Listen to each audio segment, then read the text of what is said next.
The gray beanie hat. And we're live on the air. All right, Tanner, hit the buttons. Tanner, hit the buttons. Do it now. Wait, we're not. He's got to get in on us first. All right, we're live now. Zoom in. We're already on. Oh, yeah. The mics are hot, too. Sides. Okay. All right. Good start. We're on the right side. Well, he's super far. Hi, Mom. That Zoom should probably. We're live in Boulder. We are, yeah. This is Lacrosse Game Day with Joe and Derek. Yeah. Just kidding. What is this? What is this show? I feel like that's. What do you mean? Like our pregame show title? This is College Game Day with Joe, Derek, Cyrus, Tanner, Allie, and Laura. Like we have fans. Local fan here. Local fan, what do you think about sports? I think you do a really good job at reporting, and you're going to go far in life, and good luck in Boise. Look at that. Live on air. All the fans swarming the stage. We're live. Yeah, we're live. What can I say? We're basically Pantera. We're the Pantera of lacrosse broadcasting. You don't know Pantera? How about Metallica? I know that. Cyrus, you got to put your scaffold brace on. Yep. Hi, Mom.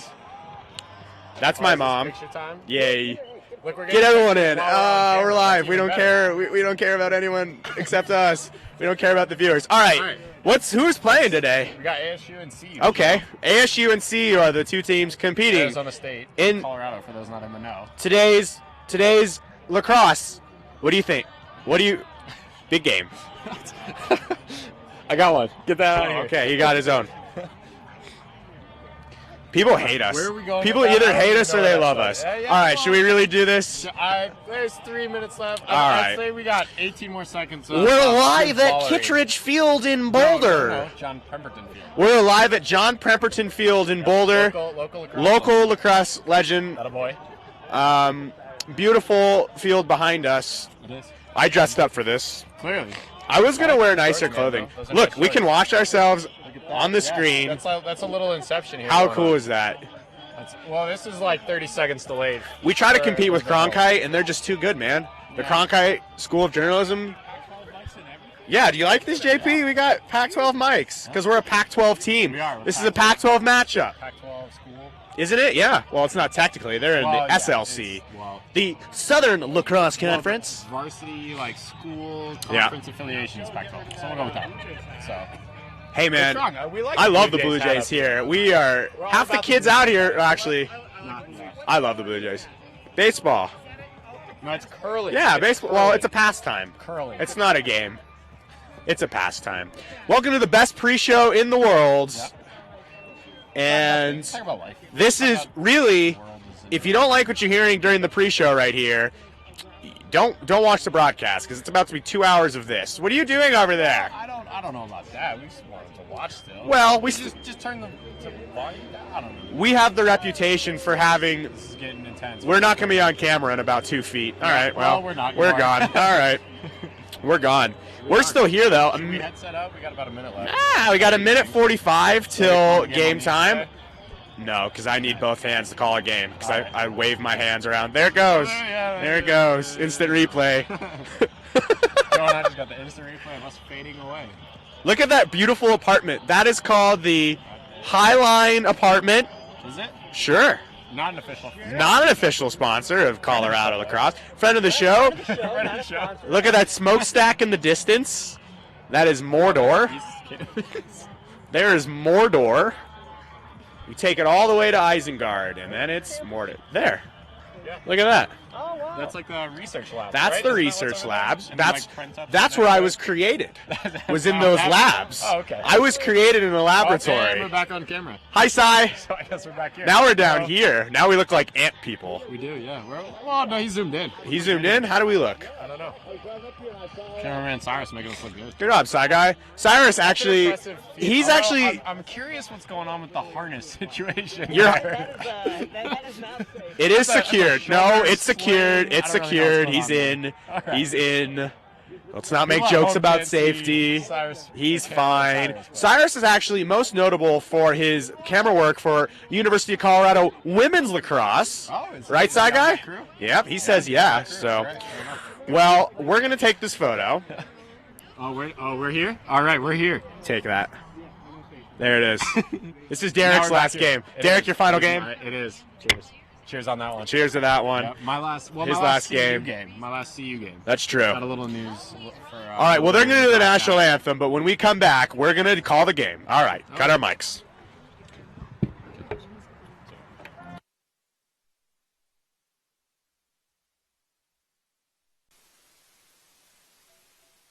One in. All right, one microphone is plugged in. Two microphones are plugged in. Is that all of them? But Tanner's in. I think that's all of them. Tanner's. Oh, well, where's his thing? There it is. Oh, Hi, Tanner. Okay. there we go. 3 microphones. Put it in, baby. Okay, so here's the deal, boys. Apparently our audio was a little echoey, so Tanner, here's what I want you to do. Shout out to... Hold on, I'm going to sneeze. Uh-oh. Heads up. Oh, no, Watch went out. away. Okay. Okay. All right, cool. Joe's allergies are Shout back. out to John Boland, John Boland, okay. watching from Park City, Utah. He's our first tweet of the game. Make sure to tweet it on Twitter. Throw the lower third on, Tanner. Do your job. Do the thing. Oh, you got to go back to Hi, there. Laura. How's it going, Laura? Hi, Mom. It's my mom. Her name's Laura. Shout out to Allie Monroy. Shout out in the 418.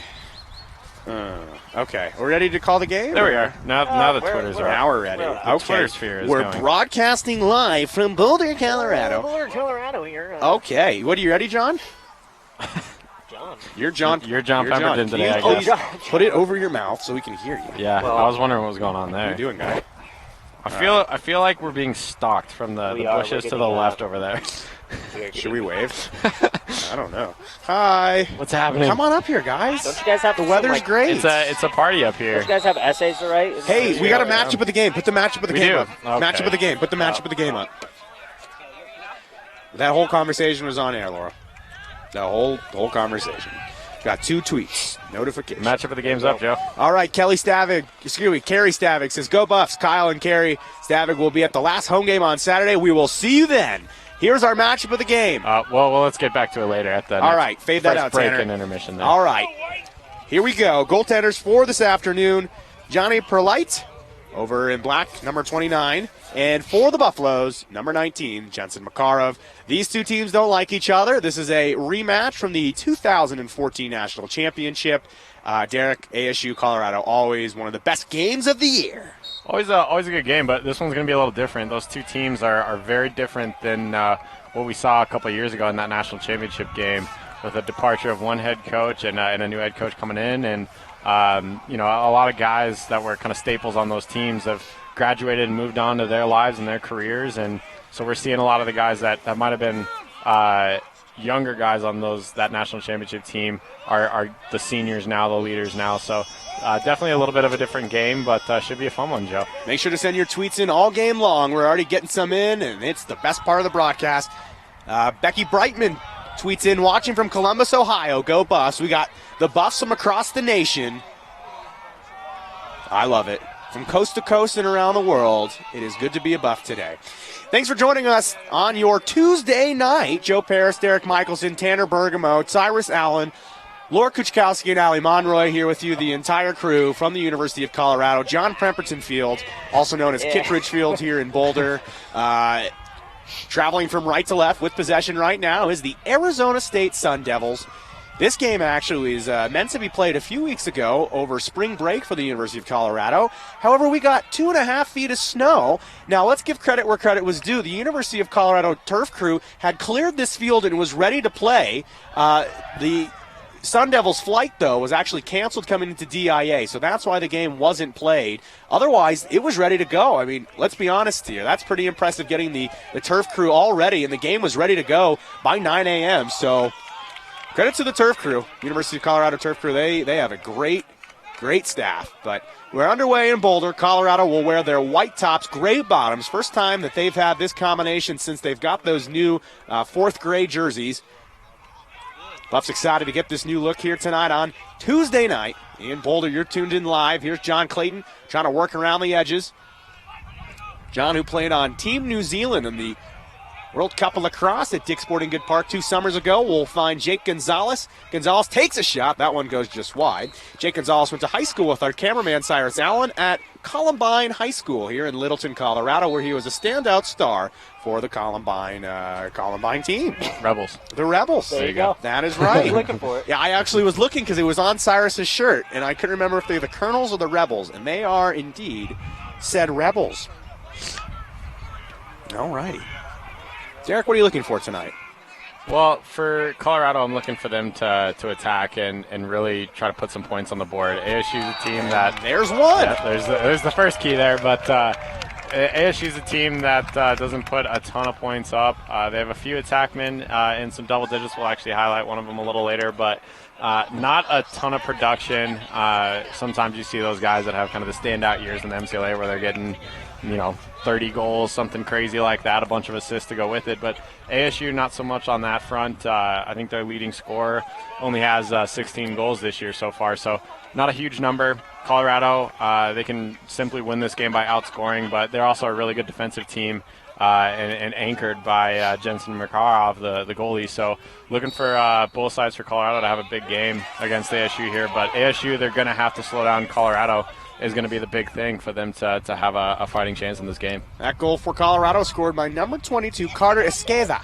Now, it turns out we've been saying his last name wrong for 2 years, and nobody corrected us. So, but that's just the kind of guy that Carter is. He's a nice guy. I'm sure he's seen one of these. Us. Yeah, he talks to us generally at least pre or post game every game. So, kind of surprising that nothing ever came up. But that's Carter right. Esqueda. Yeah.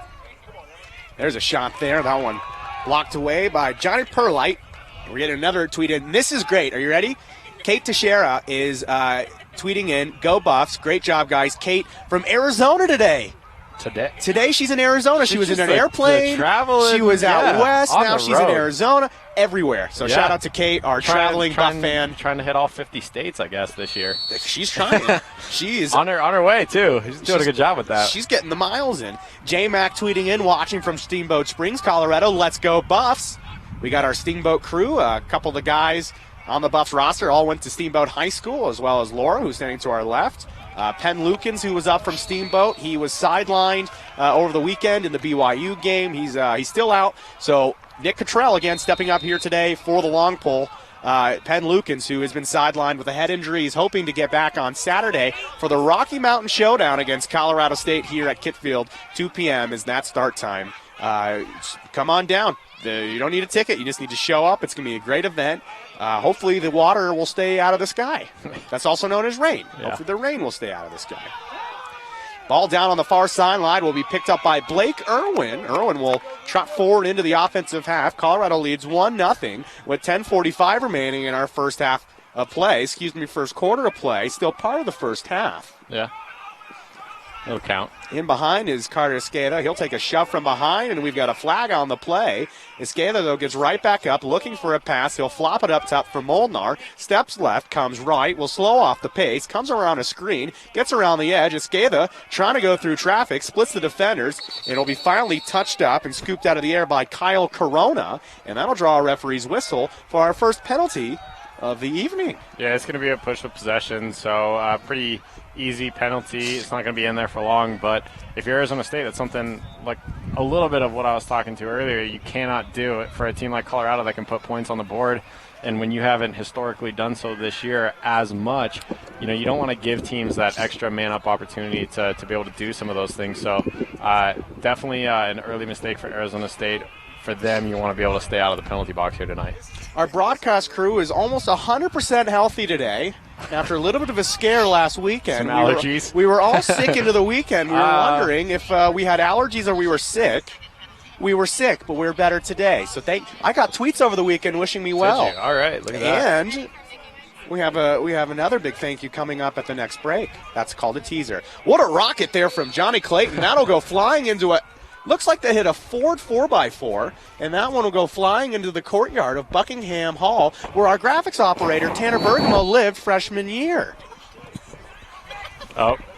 and Allie Monroy is going to put the Allie's headset trying to on. join the broadcast now. Allie's going to try and join the broadcast. We'll see if we allow her. Rogue Meanwhile, broadcaster. John Clayton will scoop it up on the go. Now to Jake Gonzalez to the near side. Wiesner with the blast, and a save by Perlite. That one will go out of bounds. Hunter Molnar will back it up. 9:56 remaining in our first quarter of play. 1-0 Colorado. Big game for both teams, and actually, if it comes down to the RMLC standings, actually, although Arizona State is outside the RMLC, the tiebreaker in the MCLA goes to outside of conference common opponents, and a shot on net will slide home. It's Esqueda with the second of the afternoon. As I was saying, though, as Carter tallied his second, one of the tiebreakers that would come down to a tied RMLC conference would be out-of-conference common opponent, that of which Arizona State is for several teams in the RMLC. So the Buffs and the Rams this week have big games against Arizona State that they need to win. Yeah, Arizona State's a team that they're a high-caliber team, so they like to come out and play the RMLC, who's considered by a lot of people one of the better conferences. It has a lot of teams and a lot of national championships behind the conference. So definitely a tough test for Arizona throughout the year, but like you said, it comes down to potentially playing a pivotal role for the RMLC itself, even though they're not a conference team. Illegal procedure on Colorado, so it'll be the Sun Devils that'll come back right to left on your video monitor. Rhett Rodgers, the leading scorer, number 7, will give it up top of the box. Comes to Henry Archie. Archie will slow the pace as he peers across there to Finn Wells. Wells, who's played very well in Boulder his last 2 times up here. Across now for Rodgers again. Rhett Rodgers is our guy to watch in black tonight. Rodgers wears number 7. He operates very well offensively in behind at X, where he'll receive a pass right there. He'll look to the near side. That comes to Wells. Wells looks to make a move as he runs through traffic. Dumped off the top. It'll be picked up by Archie. Archie will send a blast through some traffic. Never made it through. Backed up by Rodgers. Arizona State did a good job there getting Colorado to have to rotate a couple times out of their zone, and that gave them an opportunity, just not able to bury it on that shot. Around the bend now to Jake Marthins. And behind to X, moved along to Wells. Wells will stutter step and move away from Reno. It takes a shot. That one also missing the mark. Collected by Rodgers on the end line with 8:47 remaining in our first quarter. Colorado on top 2-0. Carter Esqueda with both marks here early. So excited. I forgot the TH in the word both. Shot on net is a save by Jensen Makarov. He didn't see it, but his wickets were in the way. Ball will bounce towards the sideline, angled into the Colorado bench, and this one will be given to the boys in black. And we're going to get a referee's whistle. I'll check in with Jensen to make sure it's okay, as that ball bounced off the crown of basically his face mask, making sure he's okay, and then a shoe tying timeout as well. Zane O'Brien will take the opportunity to tighten the laces on his Nike cleats. Back to action. Archie will take it around the bend. Rodgers will operate in from behind. Collected by Haviland. Back to Rodgers, who sends one off the pipe, and the rebound will propel itself out of bounds through the parents and into the parking lot, this time hitting a Nissan. Jensen Makarov faded to the far post on that shot, so Rodgers had actually a decent look at that inside post. It's just a little too much to the inside, ricocheting off the post, but he did the right thing by basically extending his stick out, which pushed Jensen to that far post and allowed him that opportunity to pull it back to the inside for that inside post. 7:50 remaining here in the first quarter. Jordan Harris tweeting in to clarify. Thank you, Jordan. Out of conference can't come into play this year because CSU, CU are 1-2, and BU and Utah Valley are 3-4. So there's no way for a 3-way tie. But that is one of the tie-breaking procedures as a rocket will find its way through from Adam Beecham. Now you remember a few years ago, the first game we ever broadcasted against Arizona State, I called Adam Beecham Adam Beauchamp, and I got obliterated by the ASU fans in the live stream box. My now friend Trey Lanthier says, "What a clown." Trey has now moved on to LSN. Yeah. Oh, my goodness. They ate me alive down at Cronkite for mispronouncing Beauchamp. It's Beecham. It's Beecham. I don't know. Beauchamp sounds pretty cool, well, too. Like I wouldn't be mad at that. Yeah, I wouldn't be mad at that name. Diane tweets in, Mimi and Pops watching from Escondido, California. Go Buffs, and grandson Zob. Zob had the big tie in the shoe earlier, and another shot on that. That one from Rodgers will sneak inside the post, and that'll make it 2-2 very quickly for the Sun Devils with 7:22 remaining in our first quarter. Jensen able to read that one coming in, but Rodgers just with the power just pushed it past him really on that one. Jensen was in the right spot, so just missed it a little bit, but I'm sure the young goaltender is shaking that off and trying to get back into it. Make sure to send your tweets in on Twitter at Joe Paris, at Derek Michelson. We will be answering them. We'll be fielding questions. If you send us a picture, it will end up on the broadcast for maybe our fan of the game. Tonight, also, Derek's final University of Colorado Buffs home game. It is. Derek will be moving on here in May. Wow, that was a great play from the foot of Blake Irwin to the stick of Zimboski there. Derek, though, rumor has it you may be going out west for the MCLA tournament. That rumor, Joe, is actually confirmed as of 5 o'clock today. I'll be heading out there and got the time off from work, so I'll be following all the action out there and hopefully being able to lend my voice to some games. So make sure you remember the name, Derek Michelson, because he will be broadcasting color for the MCLA National Tournament. And he's your guy. He's your lacrosse expert. If you have any questions, tweet in at Derek Michelson. So today is Derek's senior day. Later on at halftime, we'll be doing our Derek Michelson tribute band song. I wrote a song for you, and we have a slideshow. Oh man, I didn't get you anything though. I feel like I'm well, Hunter Molnar got you a goal. Hey, that works. Molnar gets a goal. It's 3-2 Colorado. Don't worry, your friendship and coiling of cable is more than I can ask for. Hello, Laura. How's it going? That's a cool camera there. What is that? It's a Nikon. Hello. 6:38 remaining in our first quarter of play. It is 3-2 Colorado leads. Thanks for joining us. Joe Paris, Derek Michelson, Tanner Bergamo, Cyrus Allen, Ali Monroy, Laura Kuchkowski here with you on Tuesday night. What better way than to hang out with your friends on Tuesday nights? Usually we'd be at the gym lifting weights, right, guys? That is true. That is true. You might be. I watch them lift weights. Tuesdays and Saturdays, Joe watches me and Cyrus lift weights. So. I'm the supporter. This is how we do the broadcast. So Arizona State will take it down into they'll take it down into the Colorado offensive zone. They trail by a goal here, but back and forth action. And traditionally Arizona State versus Colorado is usually one of the best games of the year. I mean, it's absolutely electric all the time. Got some more tweets coming in here. Debbie DiMaggio watching from Piedmont, California. Shout out to our freshman, number 26, Chase Betta. Go Buffs. And, man, she got a really cool graphic. She's got that collage thing going on. That nice. is so cool, like that. Debbie. That got a retweet from me. That is. We should we'll put that on the broadcast. We'll grab that and we'll put it on at halftime, hopefully. Hi, Allie. I do have a little pin that says Radio 1190. Official sponsor of University of Colorado Sports. There's a big shot there from Tommy Carrasco, and that one will go out of bounds. Backed up, though, by the Sun Devils. You're tuned into the Lacrosse Hour, which is, we talk about the game really a little 2 bit. Hours. It's 2 hours. It's the Lacrosse Hour show, but it's really 2 hours. 2 hour show. We're all about confusing people. Let's try that plug again. What a save there. University of Colorado Lacrosse is supported by Radio 1190 KVZU Bowlers. Stay tuned for the Radio 1190 halftime show and the Radio 1190 postgame show. They are. Boys cracking all. Did it on purpose. Right? Okay. Emmy Hill tweeted in, Hill fam watching from Newberry Park, California. #SCO. #SCO. In front to Zane O'Brien taking a shot. That one goes off into the night. We'll call that the Kobe Bryant fadeaway to the right, as Kobe will play his last game tomorrow on ESPN2 at 8:30 Mountain Time. Is that accurate? That is accurate. Oh, wow. You're welcome.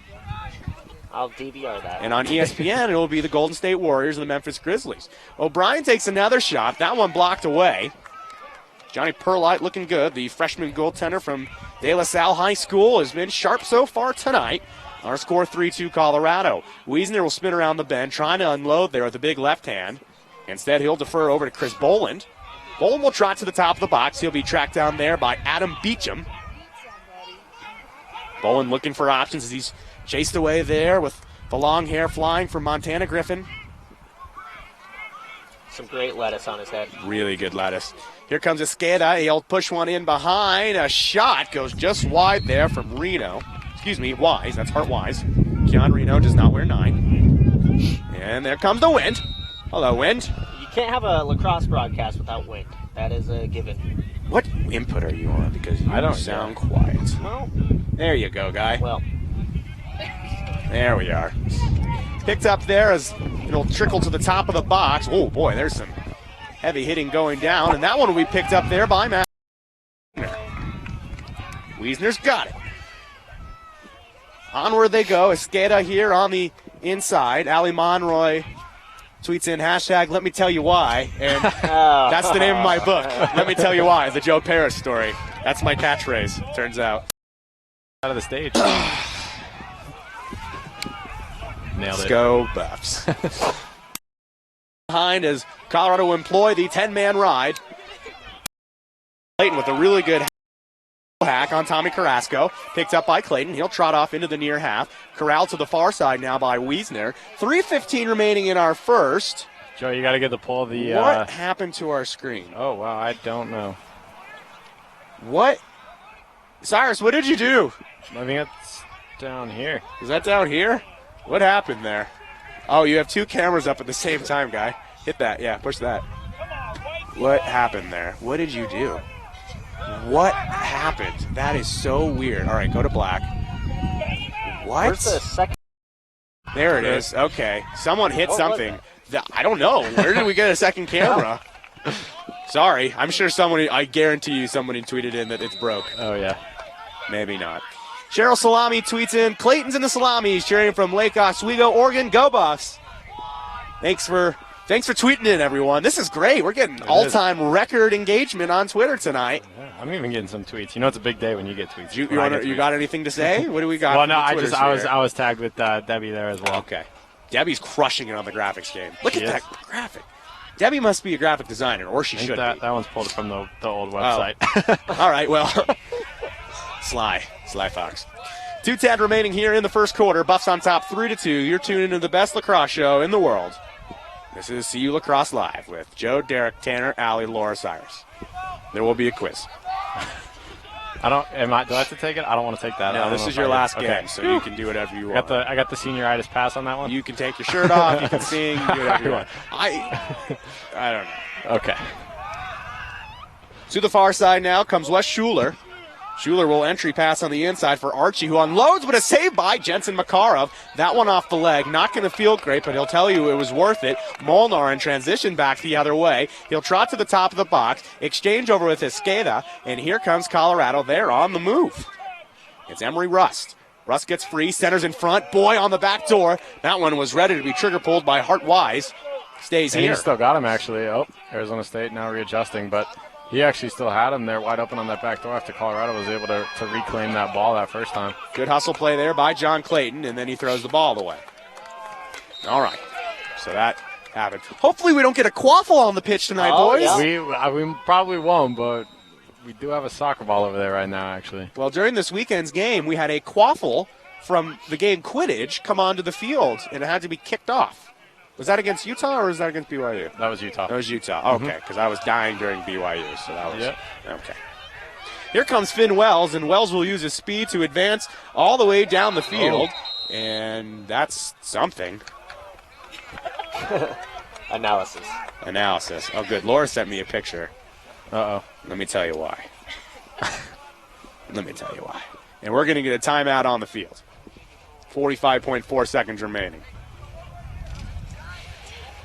Kate tweets in, Cheryl, we miss Clark. See you this weekend with these amazing guys. Yes, this is going to be a banner weekend. I am so excited. So excited for this weekend. Colorado versus Colorado State here at Kit Field, at the Kit Dome, baby. There's no dome, but we got the field. Just rub it in, Joe. And rub oh yeah, you'll be. Joe, how are yeah. you not in a jacket right now? I don't Joe? need a jacket. I have arms. He's so I have pumped skin. up. Impressive. He drank so much coffee that he's energized. He's ready to go. I didn't have any coffee. I had this drink, and it was called NOS, and I think it's what they put in cars. Oh yeah. No. Well, Here's okay. Hold on. By the way, Oh, okay. Kate also tweeting in on the road, but she always finds time to watch Blake and his awesome, amazing teammates. How cool is that? Kate is basically one of our most loyal listeners or viewers. She, no matter where she is, she is tuned in.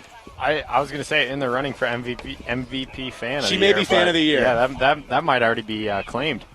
Greg Carroll tweeted in, I played in a few of these games for ASU. Go Devils. Shout out to Greg. Alumni, baby. I love it. Love it. 45.4 seconds remaining here in the first quarter from Boulder. Buffs on top 3-2. Let's take a real quick moment to look at the bottom of your screen. Look at that beautiful lower third graphic. Brand new. Colorado in the gold, Arizona State in the yellow. And tonight's game is sponsored by Radio 1190 KVCU Boulder, your official home for University of Colorado Lacrosse.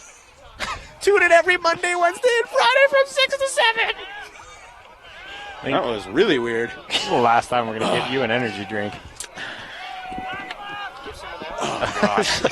I'm tight. I'm really tight. Allie, you got anything to say over there? Yeah, Allie. Joe's stretching is making me uncomfortable. Oh, yeah. Well, you don't have to watch me stretch. This is a common occurrence. You get used to it eventually. We need to focus on the game, Joe, not your stretching. Well. You pointed it out, Allie. God. 30 seconds remaining in the first quarter. ASU trails by a goal. They're looking to tie things up here. Tommy Carrasco will trigger back up top for the Sun Devils. They'll move it around to Archie. Archie now over to Wells. 17 seconds remaining in the corner, and looks like he wants to isolate on Rust. And he's going to want that right. Well, they had cleared the right side for him, but then they just set up back up in a 1-4-1 Arizona State, so we'll see what they do here. Wells got the speed. Carrasco caught it. It'll be taken away by O'Brien, who will send it down the length of the field, and that horn will signal the end of 1 quarter of play. After 1 quarter of play, University of Colorado leads Arizona State University 3-2. Pretty decent quarter. Sorry, you don't have to put it on us. I don't. Oh, we're there? We're there? Okay. there? I guess Okay. we're turning around. Are we doing this? I guess we're doing this. Okay. Okay. Allie, are you on this too? Or? Allie's in this. Get in Hello. here. You got a headset on. Man, I need can't to really shave. move. Oh, well. That's a good side of my head. Hi, That's Mom. a good sign. Oh. Head. So This is Allie. This is Allie. Hi. Allie knows. Allie joining the broadcast. What do you know about? Do you know anything? About lacrosse? Well, I Just played in women's general. Just lacrosse life. and women's got lacrosse? a concussion. How is Oh. you have about 13 concussions? Yeah. That's One so away cute. from dying. I've been I know, told. yeah. Men's lacrosse is a lot more, it's more action. It's a lot more fun to More watch. actions. That's a good describer. You know, It's it's a lot plural, more too. fun to watch. Yeah. Yeah. Are you enjoying the beautiful Tuesday night in Boulder? I am. It's really nice out. And- I don't know how you're Yeah, not that's a little much there, wearing- though, but real clothes. What are you, my mother? She's my mother. God. So how about the first 15 minutes of the cross? It was good, exciting. is that to me? I don't know if that's okay. Either you feel that.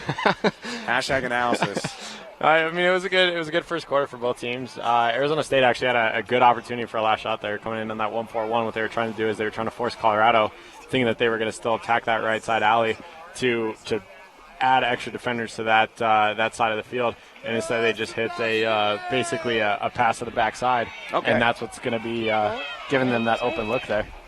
Got a tweet coming in. No, we don't. Bye, guys. We don't. Bye, Allie. Thanks for stopping we're by. back.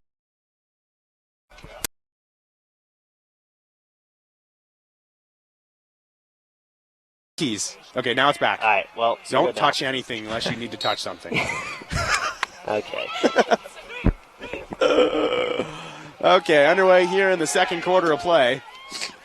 3-2 our score. Buffs lead the Sun Devils. Yeah, there you go. Not the Wildcats, because they're the other one from Arizona. So, anyways, okay. We will see how Arizona State responds after trailing by a goal for the first 15 minutes. It's a 3-2 game, obviously, as indicated on the lower third on your screen, but it's pretty good back and forth action, pretty even game. Back up top now to Beecham. Beecham will direct some traffic as it comes out to the right side to Archie. Archie tries to gain the edge. Now it's Rodgers. Colorado keying in on Rodgers as he'll split through 3 defenders, finally being broken up on the doorstep there by Kean Reno. And will take it all the way up the field for the Buffs. Finally he'll trigger away here to Esqueda. Carter will take it up top the box, looking for options as he recoils back to Hunter Molnar. Molnar stutter steps around Beecham and behind. Wise looking for a one-time pass, and the bounce shot goes just wide from Reno.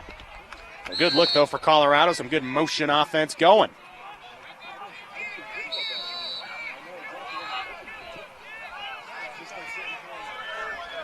Gonzalez will play back to the near side for Reno. Now to Molnar, just underway here in the second quarter. 13:35 remaining. And a shot will go just wide there. Got another tweet coming in. Debbie DiMaggio, we were there during the 70-degree game versus UCSB and during the awesome storm. I am very cold. Well, I wasn't cold until someone pointed out that I should be cold. That shot will go through, and that'll be the first goal of the game for Kean Reno. So Kean will make it 4-2 for Colorado. And the Buffs are rolling, Derek. Yeah, it's good. Like I said. Hey, change that to quarter 2. Oh, yeah. Hey, good idea. John Boland's got it. Not a bad idea. John Boland is on patrol. Thank you, John. Not a bad idea. Not a bad idea. Do your job. David Wooster says, is the building across the street finished or still being built? Still being built, David. Still being built, yeah. Still being built. And it's got a little brother next to it there. It does have power inside the building, however. So they are, I think they said it should be ready by, like, August? Yeah, generally in this town, things are ready by August 1st or start of the school year. Students to move in. Yep. Yep. College town, things run by the campus, Joe. Oh, they do. How the time flies. So dramatic. Did my mom leave? Or did, yeah. Oh, no, they're still here. My mom. Yeah. I thought my mom left. They're looking at the camera roll. My mom comes to all games to take pictures of us broadcasting.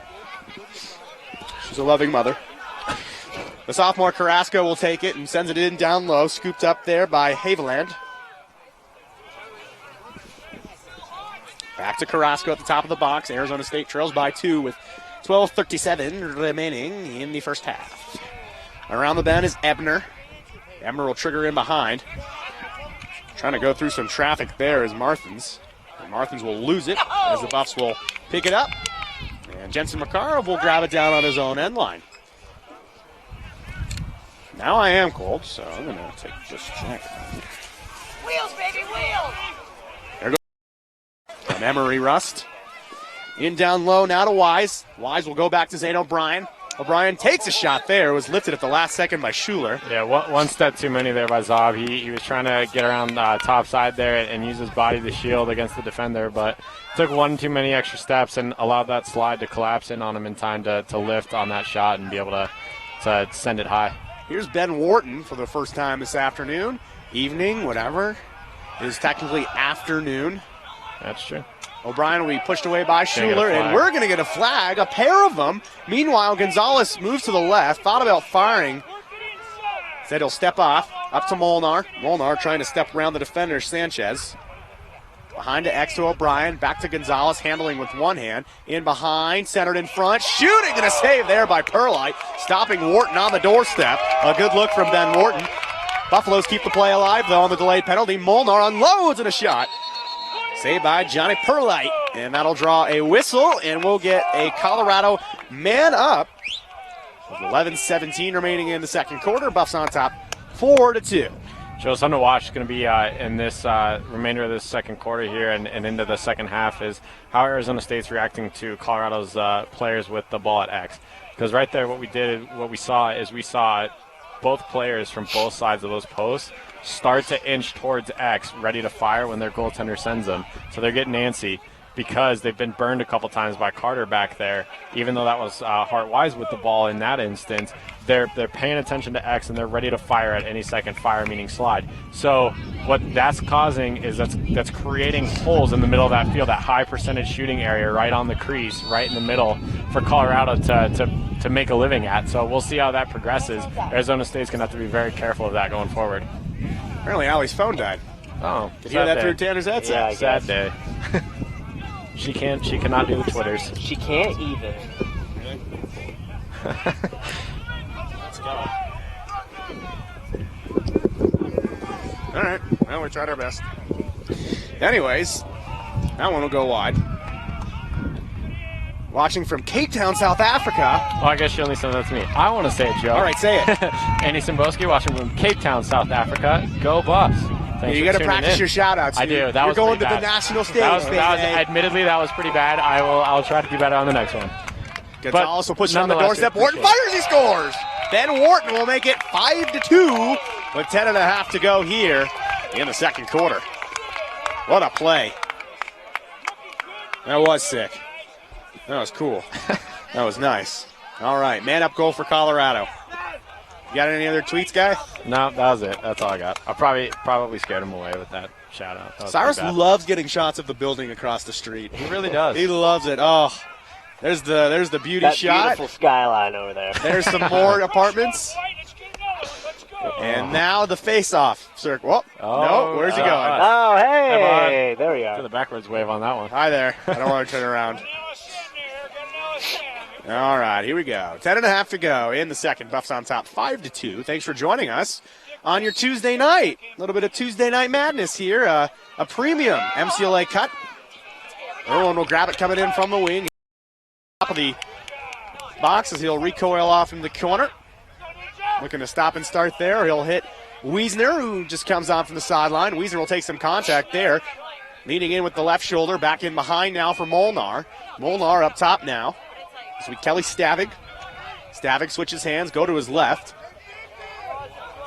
Takes the business there before going to Wiesner. Wiesner given a little bit of time. Some space as well to go along with it. Something Spins you don't to want his to give to left. him. Takes a shot. Geometry off on that one. And that'll bounce out of bounds, but it'll stay here. The time and space is something you definitely don't want to give to Wiesner with that huge shot. So Arizona State doesn't seem like they're necessarily up on the scouting report there in that instance. Juan tweeting in, watching from San Jose, California, Scobuffs.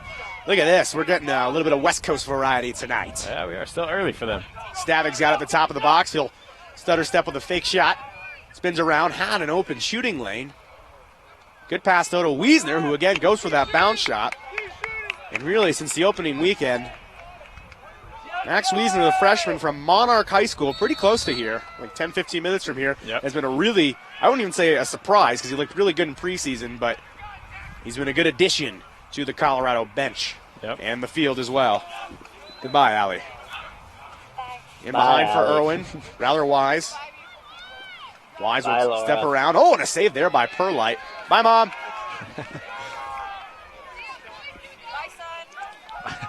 See you at home, Mom. Thanks for everything.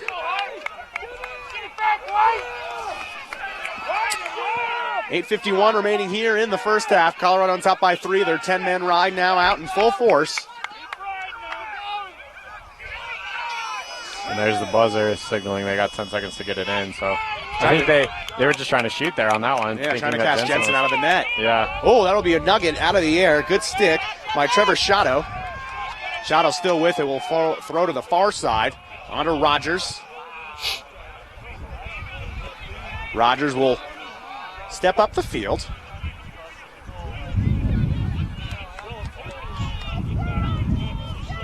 Mitchell on the far sideline. ASU trails by 3 with 8:11 remaining here in the first half. It's really been all Buffalo so far. Wouldn't you say? No, I don't think so. In this quarter, yes. In the game overall, this first half, not necessarily. Arizona State had a couple decently long possessions. They got a couple goals out of that first quarter as well. So I don't think it's necessarily been all Buffalo's. Colorado's definitely come on as of late. But Arizona State with a chance here. If you're Arizona State, you really want to try to create something on this possession, though. Not able to do that. A good shot from Henry Archie. It'll be picked off, though, by Colorado. A good play by Makarov on the save. 7:35 remaining here in the second quarter. This could, and to your point, this could potentially be a momentum goal for more here, especially kind of the fashion of it. That sometimes plays a key in how much the team gets up after that the goal. But this could be one of those shots. Esqueda looking to go with a sidewinder, and that one will miss outside. And you know where he was looking? He was looking top shelf, far corner, and that's the shot that everybody in college lacrosse wants to hit. In lacrosse in general wants to hit. It's just a beautiful shot, low to high like that. So that would have been the momentum shot, just not able to stick it home for Colorado. Perlite will come out of his net to try to break off this 10-man rod. He'll loft it to Wells down the field. Wells will control with one hand, gets away from Molnar.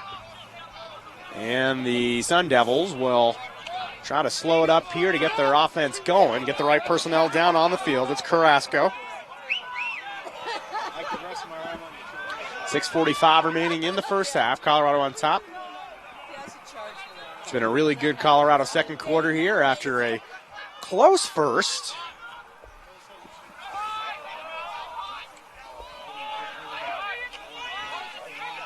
Now the lights illuminating the fields here, that beautiful Colorado sunset in the background.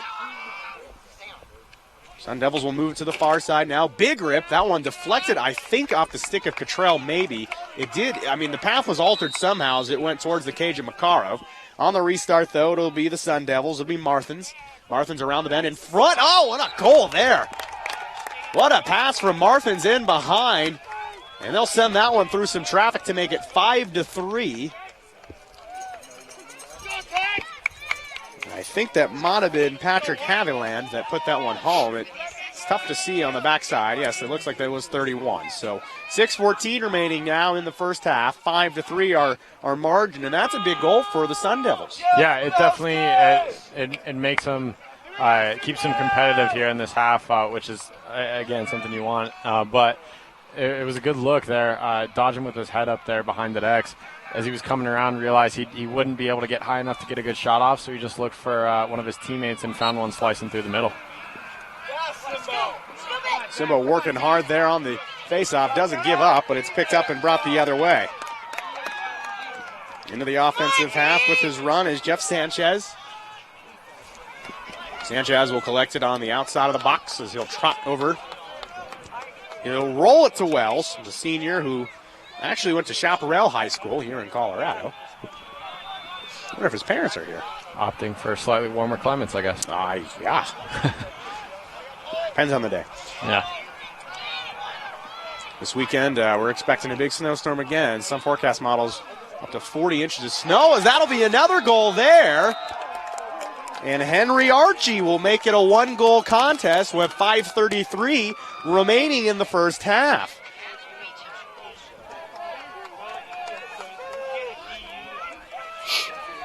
I'm actually being corrected. That was Adam Beecham. Beecham sends that one home. It's tough to see on those black jerseys under the lights from the far side. Yeah, far side's a little That's tough. blends together some. But it doesn't matter. It's an Arizona State goal, so 5-4. As cleverly indicated by the lower third on your screen. Can you imagine the mayhem if we didn't have that?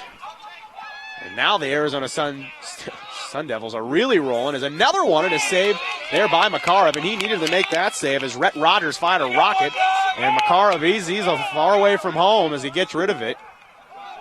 Buffs need to break this aggressive ride by the Sun Devils. Well, and here's where Colorado needs to be smart, too, when Jensen's that far out of his net. It's a couple of times now where Larson has put that ball in kind of precarious spots from Makarov. Luckily, Makarov able to recover or get help from one of his other defenders. But a couple times now, that ball has been rolled to we'll call it interesting locations on the field, locations where you typically wouldn't see a defender try to place that ball when his goalie's not in net. Mitchell Drake did a great job on the defensive end, breaking that play up, and off on the offensive end, it's Jeff Sanchez. Sanchez will receive a return pass. He'll look at O'Brien. Making the step up is Hunter Knowles. Hunter Knowles has also stepped up with the injuries to the Colorado defensive core, and he has been a great addition as well. No minus at all in performance out there for the D-line. They were without Jordan Shaparsky for a little while the other night after he came off slow. He's now back in the lineup as he was against Utah, but Penn Lucan still the senior defenseman not out there tonight. He'll go through the protocol this week to see if he can be cleared to play on Saturday. And you assume both of these teams will be playing in May out on the West Coast at UC Irvine and hopefully at Chapman Stadium. Yeah, it'd be hard to see that at this point in the season, these two teams not getting in, either one of them. They both have been mainstays really in that tournament. We're going to get a Colorado penalty. It's going to be a cross-check more than likely. And a big check is saved by Jensen Makarov off of the stick of Henry Archie. So with 3:40 remaining here in the first half, Colorado leads by a tally, but the Sun Devils have been on the counterattack here, cutting into this Colorado lead. It's actually going to be a slash on that one, Joe. It looked like when he threw the flag, he had given a little bit more of a cross-check than a slash, but officials calling a slash on that one. Far side of the field. So not Emery sure Rust will come off. And I can't tell. One of the benches is getting loud. It's Colorado. All right, that's Colorado. Yeah. It's hard to tell. Well, they haven't done this as much the last couple games, but I think for a team like ASU, they're pulling out all the stops. Wow. What a shot on the angle there from Tommy Carrasco. He'll tie it at 5. Talk about that geometry. I mean, you dial that one up with the pendulum, and it comes all the way up and down. It hit almost, I mean, it had some spin on it. It hit right in front of the end line. Gravity took it the rest of the way. It goes straight up and down. A good goal, 5-5 with 3:23 remaining here in the second. Yep. Second quarter, that is, as indicated on the right side of your lower third. On the left side, it says Radio 1190. Who's the official sponsor of Colorado Men's Lacrosse? Blake Irwin off the wing will grab another one there. Colorado needs to get back in the driver's seat here as they've seen their 4-goal lead deplete into a tie. Jack Polk around the bend will send it behind to Ben Wharton. Wharton will shuffle his way around to the near side. He'll draw the defense, though, as he'll have to send this one back to Jake Gonzalez. And that one will find its way in the back of the net there. It's Jake Gonzalez who will make it 6-5. That's an easy run for Gonzalez. Colorado just cleared the side for him, so he had basically an entire half of the field to operate in. Got around his man, gave a quick hesitation step like he was going to give up on the play, so his man kind of slowed down a little bit. The guy that was trying to, his defender, I didn't see who it was that was trying to chase him and catch up. So he took a half a step off as well, but Gonzalez knew what he was trying to do and exploded with that extra step. One quick fake to the near side, brought that goaltender to that near post, and then just stuck it home on that far side. It was as simple as that. It's an easy shot. By the way, Penn Lukens is a junior. I don't know why I called him a senior. I knew he was a junior, but I called him a senior. Getting a tweet in? You wanted a senior in spirit, maybe. I don't know. He's got the leadership of a senior. There you are. That's right. And I'm just getting a text from across the field to PA announcer Shannon next. That was the text. Is that what you just got to? Yeah. Oh, yeah, that's the correction. Here come the Sun Devils up the field. It's Trevor Shadow, and Shadow sends one just wide. Chasing after it will be Nick Cottrell. Cottrell will scamper to the sideline. He'll inch his way down the alley, and he'll roll it expertly. What a play there. Unfortunately, Russ will lose the ball and his stick, so back the other way will come Trevor Shadow. Shadow will angle back to the near side to Archie, and Archie will push forward for the Sun Devils. 2:23 remaining in our first half of play from Boulder, Colorado. Our score 6-5. As the dark clouds seem to have tallied away for now. Looks like we got the benefit of the dark clouds here today. But I love how this field looks though under the lights, Derek. I'll tell you. Today we got the whole sequence. We got the beautiful afternoon, and then you get the sunset, and now we get the lights. Tuesday Night Lights. Isn't that popular television program? Tuesday Night Lights. Maybe a weird spin off of it, but. Oh, Beecham with the great dangle, fires one, and that one goes just outside the post. Shake and bake for Beecham. Overcooked that one. You're just outside. So you don't slide with your head down if you're a defender. Defender was coming across, put his head down to really put his body into him, and lost sight of where he was. So Beecham just put the brakes on and let him fly right by. O'Brien toying with him as he came down the field. 1.5 minutes remaining in the first half. Colorado on top by a single tally. To the far side to Molnar. Molnar with some pace will try to blow past Rocha. Rocha. That's what that says. Russ will take it. Buffs will see if they can maybe hold for one as O'Brien looks to split the defenders as he'll spin with the left hand. We get the defender to step out on him, so Corona will force the pass now to Gonzalez. Under 1 minute remaining here as Gonzalez gets around the edge, winds up, takes a shot. That one a bit high. Yikes. Trying the same thing that he scored on a little bit earlier there. Just not as successful this time. 1 minute remaining here, under 1 minute now, 49 seconds remaining in the half as Wiesner will try to push off the edge. Beecham, though, will cut him off. Oh, boy. Molnar will drop the ball out of his cross as the ball will come forward. And they'll score. Jake Gonzalez on the broken play will put it home, and that'll make it 7-5 Colorado. The ball goes in the back of the net, not the puck.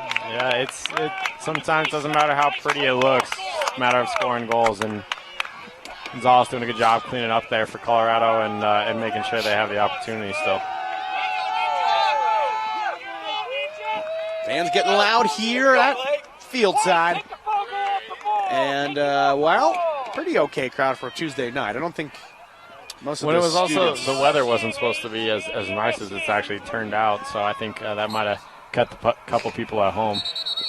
We're going to get a legal procedure. I think we're going to kick on Lacrosse. Colorado. Yeah. Kicking Lacrosse, yep. Kicking Lacrosse. Can't do that. Mathanen will take it. Mathanen's done a pretty good job here in the second quarter in the face-off circle. 24 seconds remaining here in the first half. Colorado on top by a pair. Controlled by Wells. Wells will trickle to the far side to Martins. Martins will get past Irwin. Wines takes a shot, and that one will bounce wildly wide. Stays here with 10.2 seconds remaining in the half. Plenty of time if you're Arizona State. Martins on the restart, back up top. Looking for options as Wells will spin, takes a shot. That one goes outside, and that'll signal the end of our first half of play after 30 minutes. Colorado on top 7-5. This one has the makings to be a classic CU-ASU contest. Let's go through some graphics now. Tanner, first let's do the national tournament graphic. I'll put that one up. So we're going to go through some graphics here. Send in some tweets. Send in your tweets. So we'll do the halftime tweet show. You send us your tweets, and then we tell you, we read them, and then we have a good time. So Derek will take over to do some graphics we're going to go through here. Oh, it's not letting me switch Oh, over. God. We broke the graphics machine, Joe. Oh, no. Take the gloves off, see if that helps. Oh, gosh. What happens now? Is it broken? Well, we may be stuck forever. What do you want to do? Well, it fully froze. Yeah, I think this froze is the problem. Oh, God. All right, well, it froze. Click out of everything and then open it again, yeah. Cool. Yay, there it goes. Hooray. We did it. No, we're still talking. We're still going. Do you need something? No? You want to just check the stream? Looks like it dropped again. I don't know.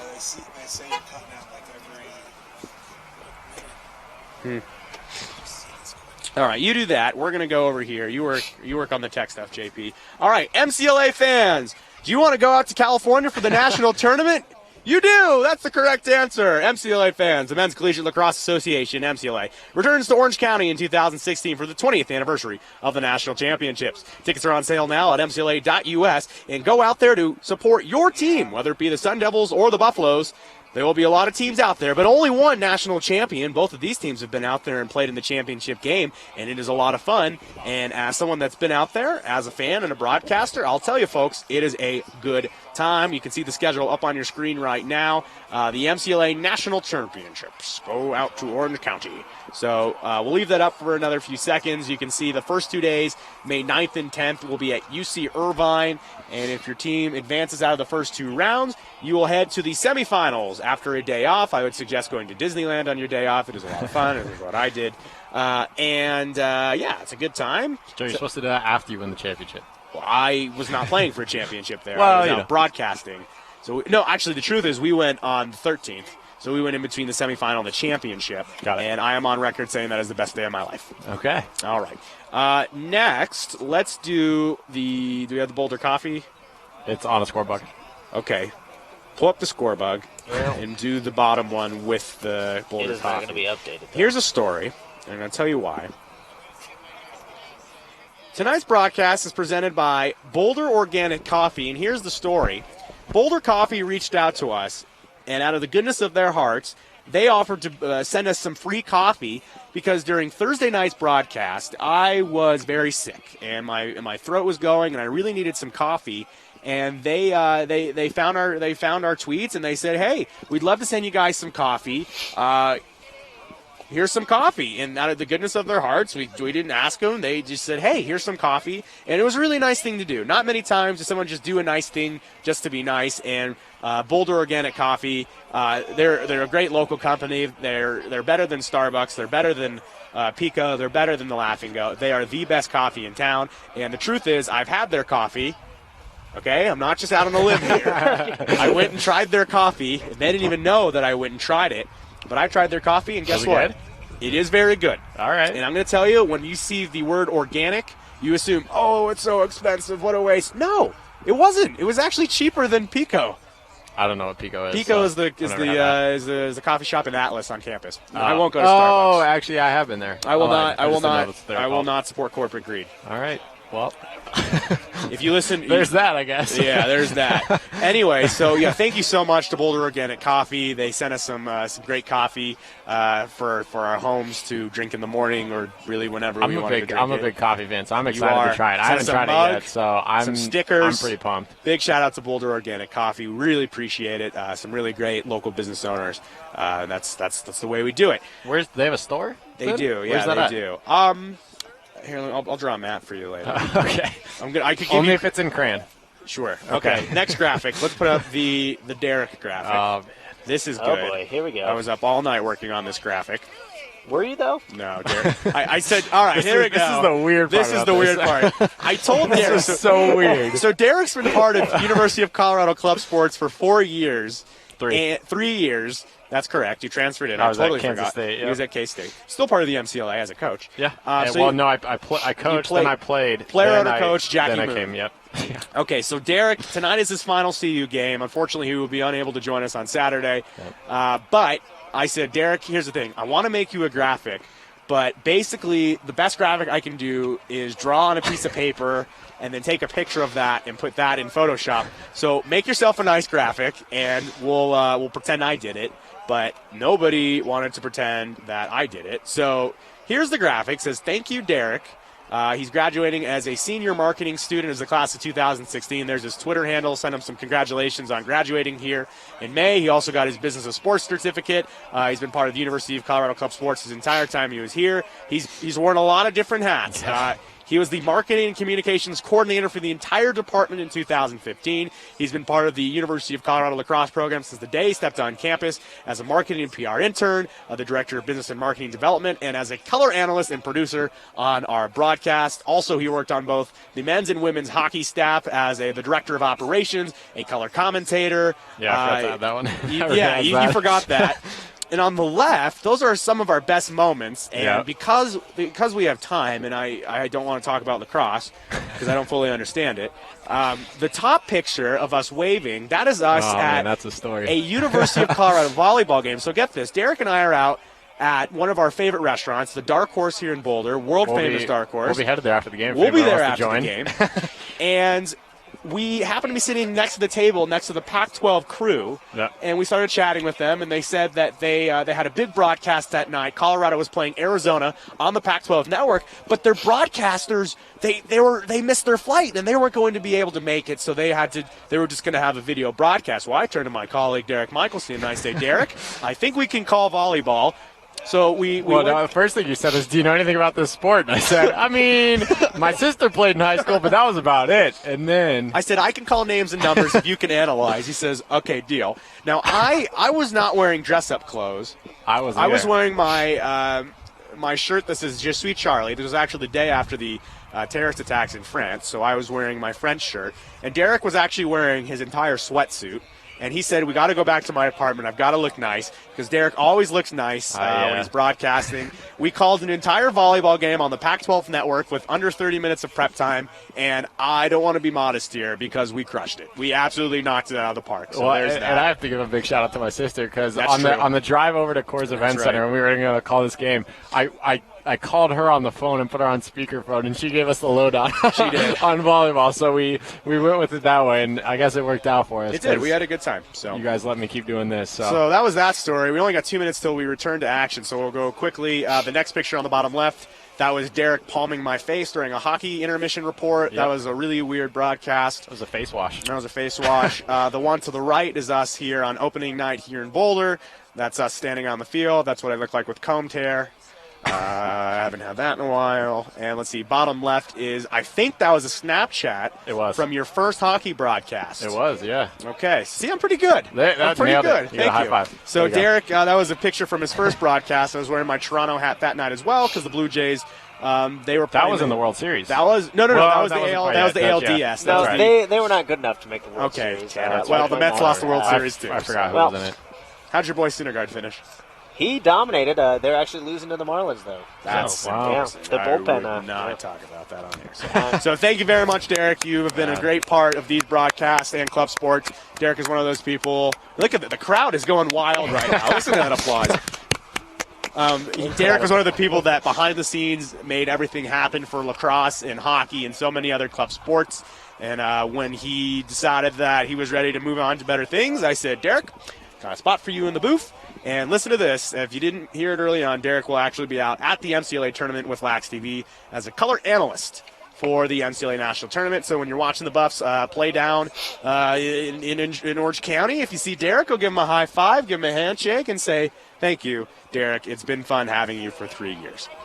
Okay, you can clear the screen. What else? Do we have any other graphics that we could put up? Or is that? Well, we never did our matchup of the game. Okay, put up the matchup of the game because we might as well do it now. There it is. Okay, matchup of the game. Well, so far it's been almost a non-matchup, so I guess we were wrong on this. Rhett Rodgers, the leading scorer for Arizona State. We're talking about how traditionally... Although, there's a chance he may not be anymore. I'm trying to go through real quick in my head the list of guys that I remember scoring, and I think he may have now been passed, but coming into the game, you're right, leading scorer. We talk about, like, ASU and Colorado always play very carefully and very, closely with each other. So, okay, here we go. Mark Sanchez tweeting in, just settled into the stream, accept some fire tweets. Thank you, Mark. That's a Denver quarterback, Mark Sanchez. The Mark Sanchez. The Mark Sanchez, also known as AJ Kalazzi, former Buff alumni of the University of Colorado. Shout out to my boy, AJ. Usually here. What happened? Yeah, where are you, Austin? What happened that? Where are you, Austin J? All right. Usually one of the leaders of the alumni. What do we call He's the alumni loudest shout man. crew? What do we want to call him? You want to go ahead and leave? Oh, is it stuck again? Is it? Come on, Buffalo. There you go. All right. Oh, wow. Put third up. I did earlier. I don't know. No, it's because the Boulder Organic one. Oh, okay. Just switch it. Go like this. All right. Well, it is the beginning of the third quarter. Yep. Thanks for sticking with us here through halftime. That was And then you can fun. update. Okay. We have fun here.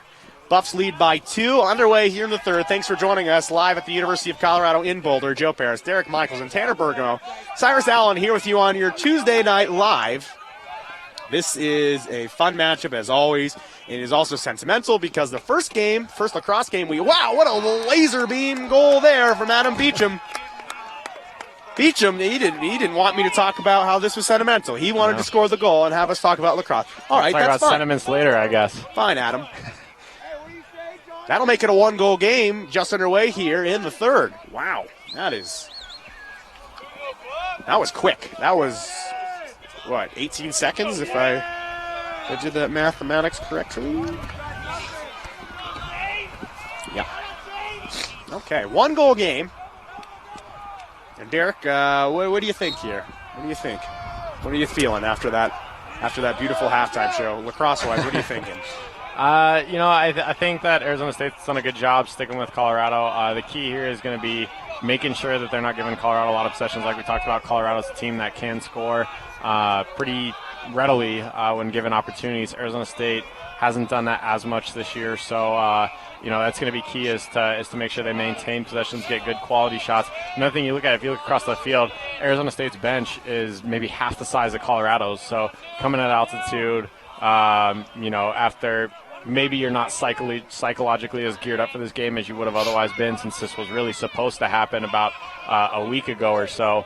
That may play some factors. So Arizona State's going to have to stay close, and they're going to probably have to win this one. And for them, more than likely a last-minute kind of shot. It's basically going to be last possession for them if they're going to win. But for Colorado, expect them to start trying to lay it on here and really dominate at least this third quarter and set the tone for this second half. That's going to be the key if they want to come out on top.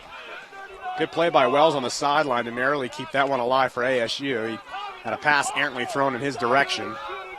So 1-goal game here. 13:23 remaining in the third quarter. Thanks for joining us. Just underway in the third. Colorado on top by a goal, but it has been Arizona State here on the counterattack. They scored 18 seconds into the quarter to cut it to 1. It was Beecham, and now they're looking to tie this one up. Carrasco takes a shot. That one goes flying wide into the Colorado bench. Stays here, though. In behind, over to Carrasco again. Up top to Beecham. Beecham will try to step around Jackson Marlowe. Around the bend comes Marthins. And we're going to get a whistle, and I think Jackson Marlowe's injured. I'm not really sure. He's been up and down, and not really sure. It looks like. What was that? He's not really holding anything. He looked like he jogged off okay, just maybe a little frustrated, but I'm not sure what happened there. That was weird. All right. 12:45 remaining in the third quarter. Stays here. Wells up top now to Carrasco. Carrasco will go through a pick. Out of shooting lane as he opened up his hands to the right. He'll have to step off, though, and hand over to Wells again. Wells will go to the far sideline. Back to Carrasco here. Sophomore will move it to the near side for Beecham. Beecham will go right at Rust. Gets around Rust, hands free, sidewinder, and that one will get through traffic. But Makarov was there waiting for it to make the save. Yep, okay, good job by Makarov. I was going to say he's got to be careful. I didn't think he realized that he had a ASU attackman down right behind him waiting for him to try to circle out of the back of that crease, but good job avoiding him there last second. Good break there as Cottrell will get it to O'Brien into the offensive half. Bounced over to Rust. Rust will send to the top of the box now for Hunter Molnar. Molnar will go right at Sanchez, gets away from Sanchez. And down towards GLA. Back down on the far side now. Will come to Wharton. Wharton over to O'Brien, has a shooting lane, steps through it. Looking for that extra pass. Comes free as Wharton will get chased after. He's dogpiled on as it'll be back the other way now for the Sun Devils. To the near side to Rodgers. Rodgers will spin away, gets open, fires, and a save there by Makarov. Going high to high, Jensen beat him to the spot. Jensen now will be chased away as the ball will come out of his cross. A good play there by Patrick Haviland. And that's twice now for Haviland that he's gotten into the face of Makarov and forced a turnover. Well, in that regard, Arizona State definitely, read that scouting report. They know that Jensen, when he makes that save, a lot of times he'll like to dart out to one of the sides. It seems like he typically comes to his right side most often, not all the time, but most often. Probably just a little more comfortable side for him with the way he holds his stick and his handedness. But doing a good job of being ready for that every single time, because a lot of times when Colorado gets some of those fast break opportunities, it starts with Jensen breaking out and the defense having to, or the Ride in that case, having to adjust to him now that he's a ball carrier and treat him as an actual threat. So good job by them to recognize that. Flag down on the play. There will be a penalty on Colorado, so a free possession now for Arizona State. Carrasco will step right over the penalty flag there, as he'll go all the way to the far sideline, as we'll see the Sun Devils create some space here. And Carrasco comes around a pick from Wells. Will spin back, looking to Archie. In down low, he'll fire and score. That's Jake Marthins. And we're tied at 7 with 10:03 remaining in the third. Really good play there by ASU. They were really faking high on the motion at the top of the box, and Marthins slipped down towards GLE, got in front of Makarov, and sent that one to the back of the net. 14 goals have been scored, 7 apiece. We're tied. Just over 10 to go in the third. Make sure to send those tweets in, as getting a few more in here. At Joe Paris, at Derek Michelson. And the penalty is still sustained, so it will be man up for the Sun Devils here out of the face-off. Well, at the face-off, as it's 3-on-2 on the wings. And a really good flip there in between the legs by Zach Mathan. So Mathan does his job there in the circle as he has won another one. He's gotten hot here towards the end of the first half into the third. Of course, everyone remembers Zach Handy in the face-off circle for Arizona State. Well, now they got another Zach. It's all the Zachs.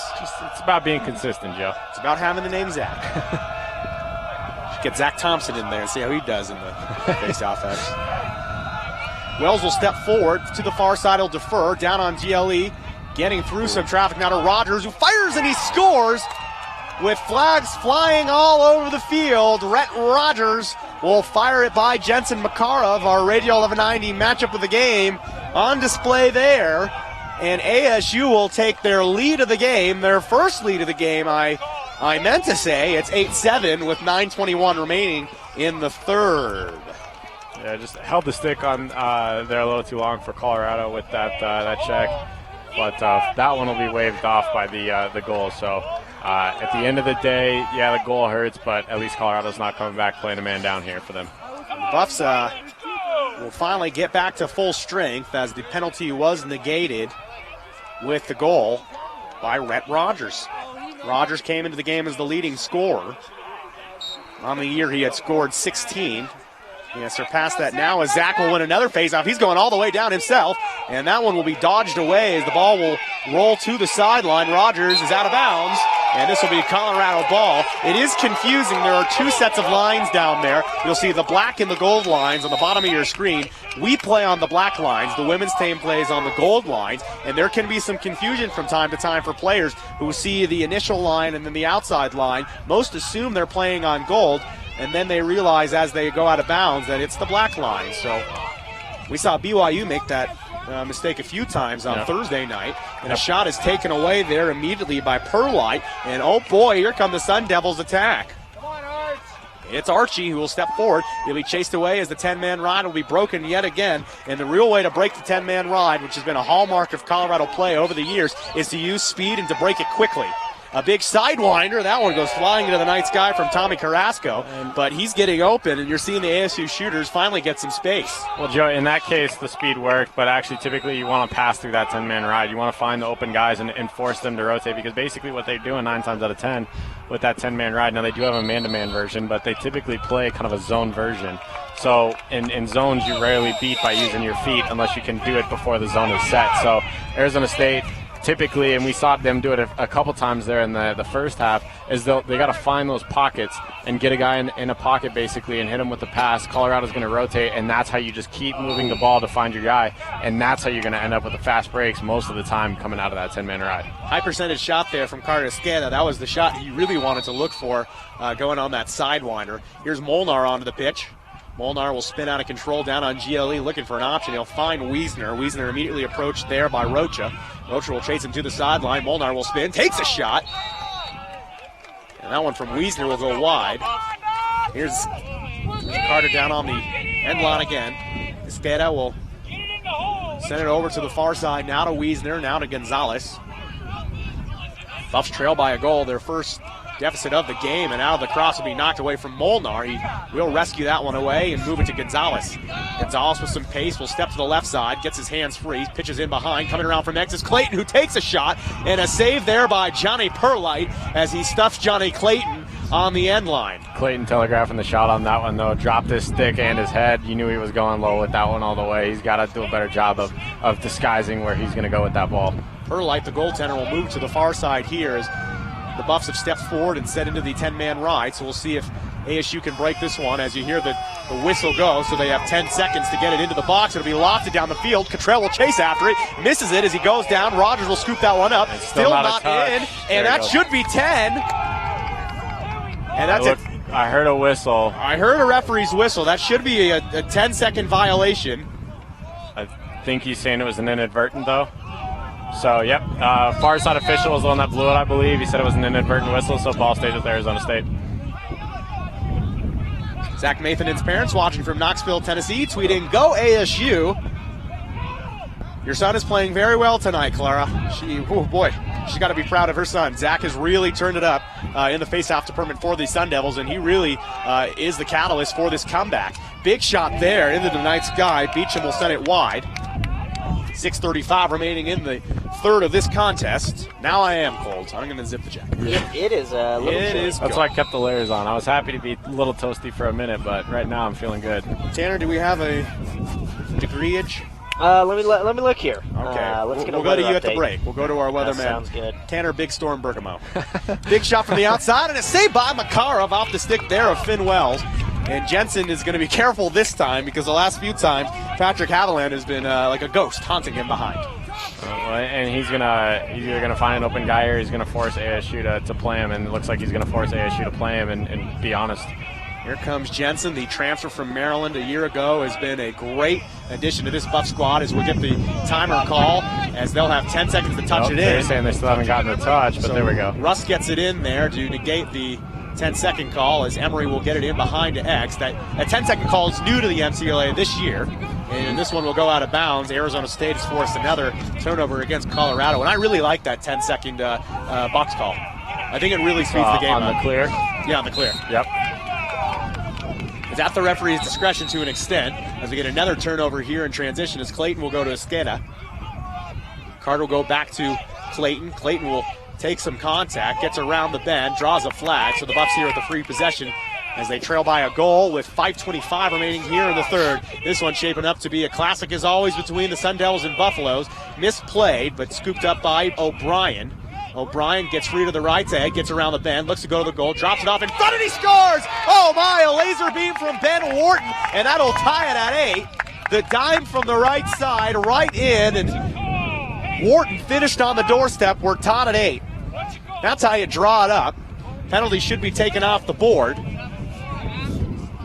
As we're tied with 5:13 remaining in the third, this one is a fun one. And that weather update, Joe, it is actually 57 degrees here in Boulder, Colorado, but the wind, let me tell you, I don't know, I didn't get a wind chill. I should have done that. I was going to say, yeah, you should have done that because that's definitely a lot. That's what's making it chilly here, but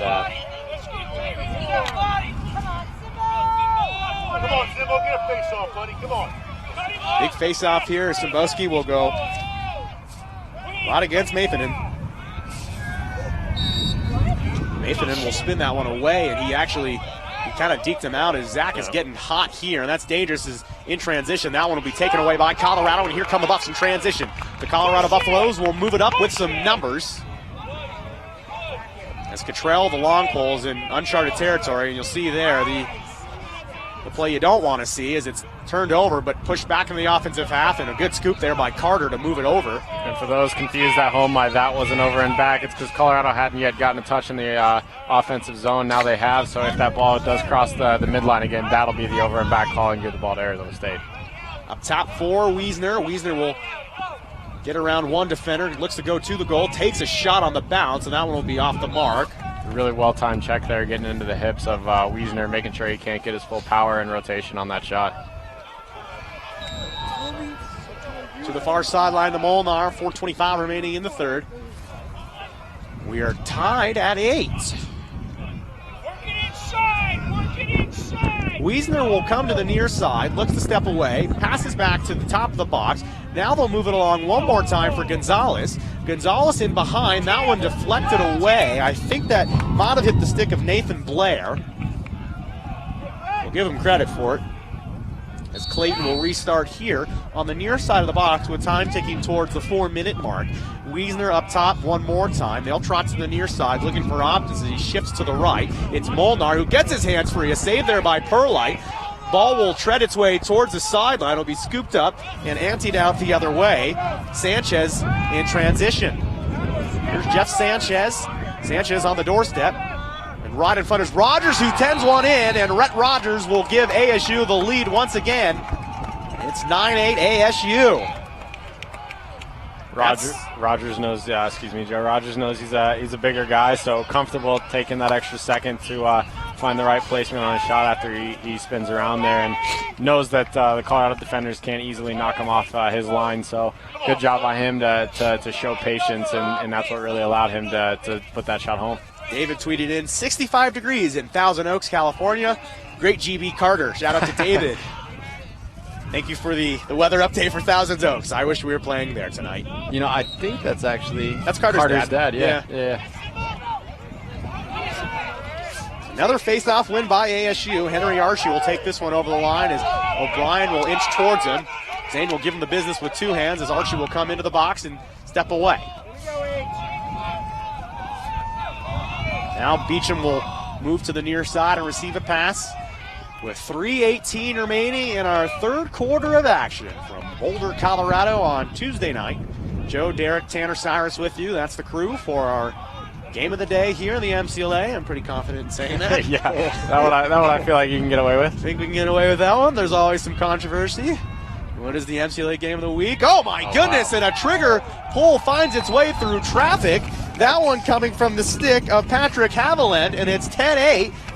Arizona State. That's a heck of a shot right there. Getting hit by a defender, having to reach out because he was basically a GLE and put that ball around Jensen. That was one heck of a shot. It's been all Sun Devils here in the second half so far. They trailed by 2.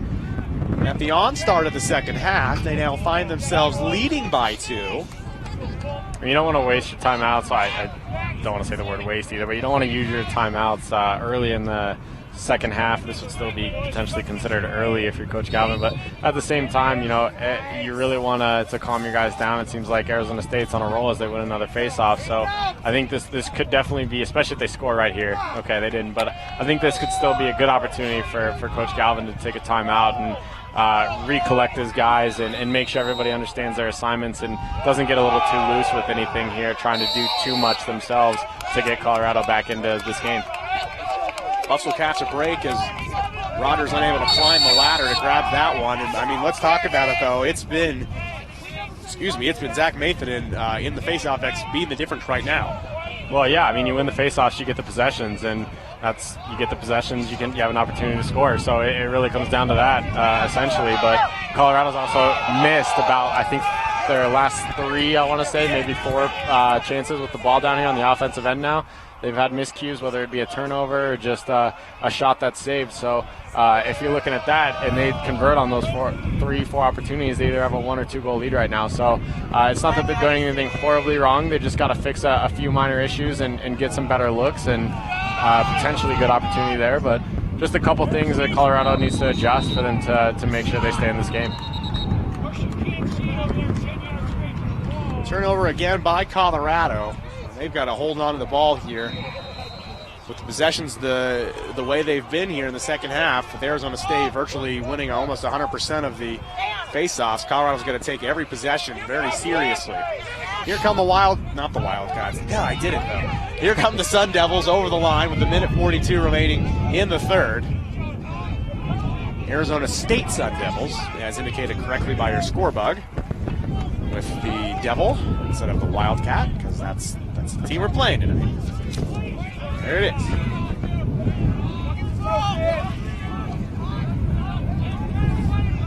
Minute 21 remaining here in the third.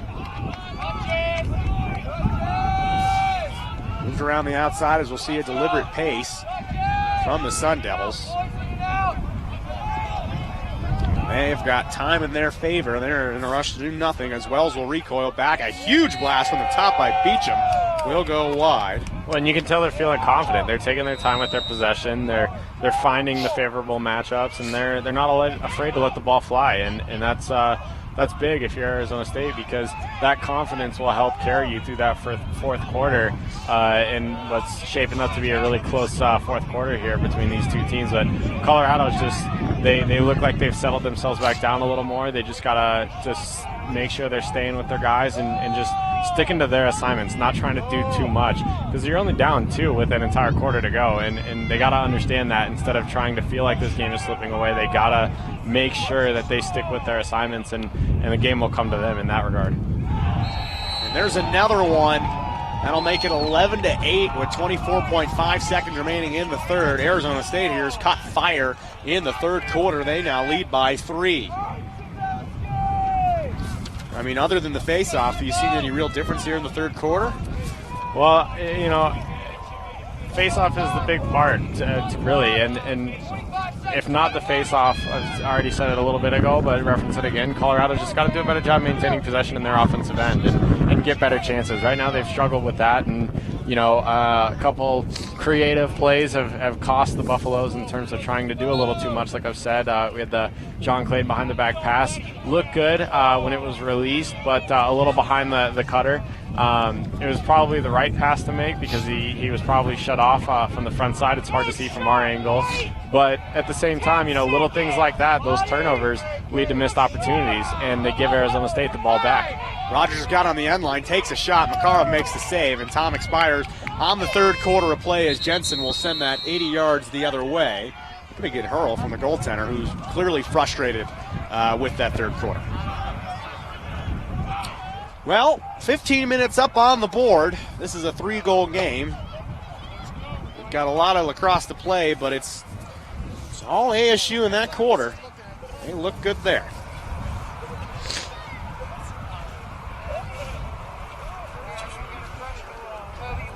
All right, let's see. Got any tweets? I do actually. All right, Derek's Let's see got what a happened. tweet. Oh boy, I'm tired, man. Nope. Oh, you already did that one? Yep. Okay. Well, I don't then. All right. I tried. Make sure to send those tweets in to @Joe Paris and @Derek Michelson because it's fun. I like it. It keeps it interesting. Derek, your final quarter at Kit Field. Yeah. You're getting emotional. Not really. You start crying. No. I Soft. do. Well, it's not soft. It's the No, I know, opposite. I'm just kidding. It's nice. It's kind of a surreal feeling. I wouldn't be here without you and everybody else. Greg especially. Special shout out to him. Greg. But all you guys that have helped me along the way as well. It's not just me helping you. It definitely goes the other way as well. And so I always appreciate that. But and all the coaches here, the CU men's lacrosse coaching staff, men's and women's hockey coaching staffs over the last couple of years, but Chris Shook especially as well. But it's for me, it's really nice and it's been cool. It's been fun, but I'm definitely one of those guys that I've never had a hard time moving on to the next thing. Because I like to tackle big, exciting challenges, and I've never really been one to shy away from those, and so I'm just ready to move on to the next challenge, Joe. Hey, Cyrus, cameraman Cyrus, the fans at home are asking that you stay out wider. Yes. Not worry about one-on-one action. So Cyrus will stay wide here in the fourth. Thanks, side guy. Cam Moore tweeting in. Shout out to my boy Zach Mathanen and Tommy Carrasco for killing it tonight. And though he's on CU, Carter Escada, #Go ASU. Thanks for tweeting in, Cam. Make those tweets come our way. @Joe Paris, @Derek Michelson. Okay, underway here in the fourth quarter. Does Colorado have the makings for a comeback in Boulder? We'll find out here shortly, but Arizona State will start the quarter where they left off, in the driver's seat and in the Colorado offensive end. It's interesting that this game falls here now instead of 2-3 weeks ago, because this game 2-3 weeks ago, it means a little bit different. Now towards the end of the MCLA season, both of these teams need this game.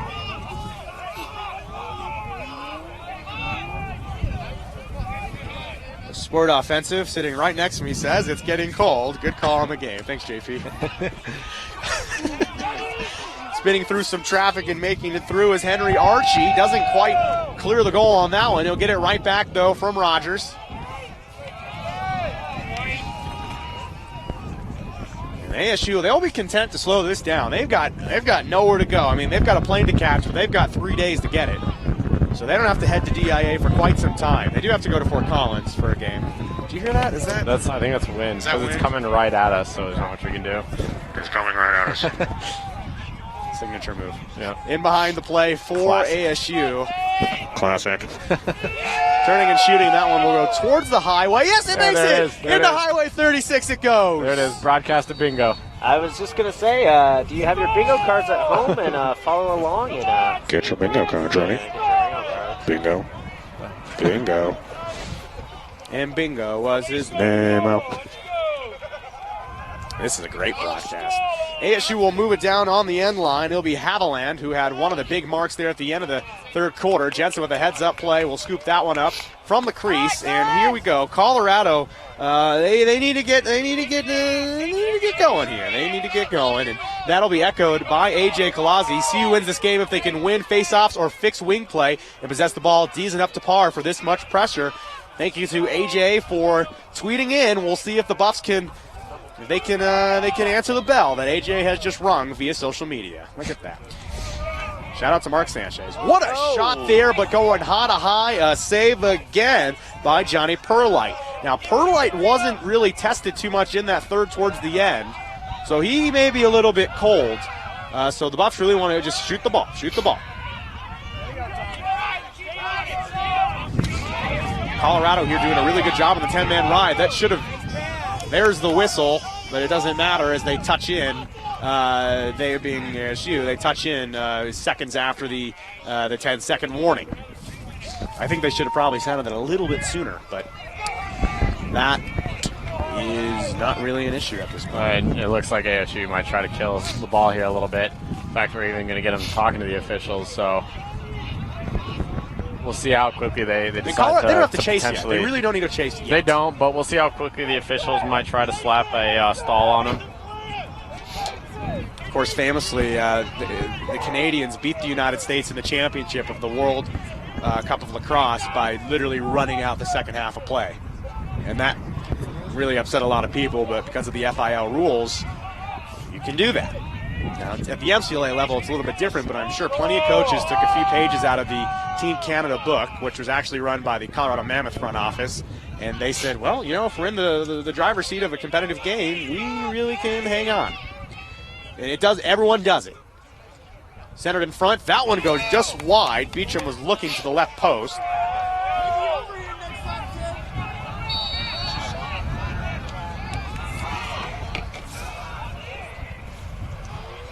ASU will take it from the far side of the field. It'll be centered at the top of the box for Archie. Archie's played a really good game here this afternoon, into the evening.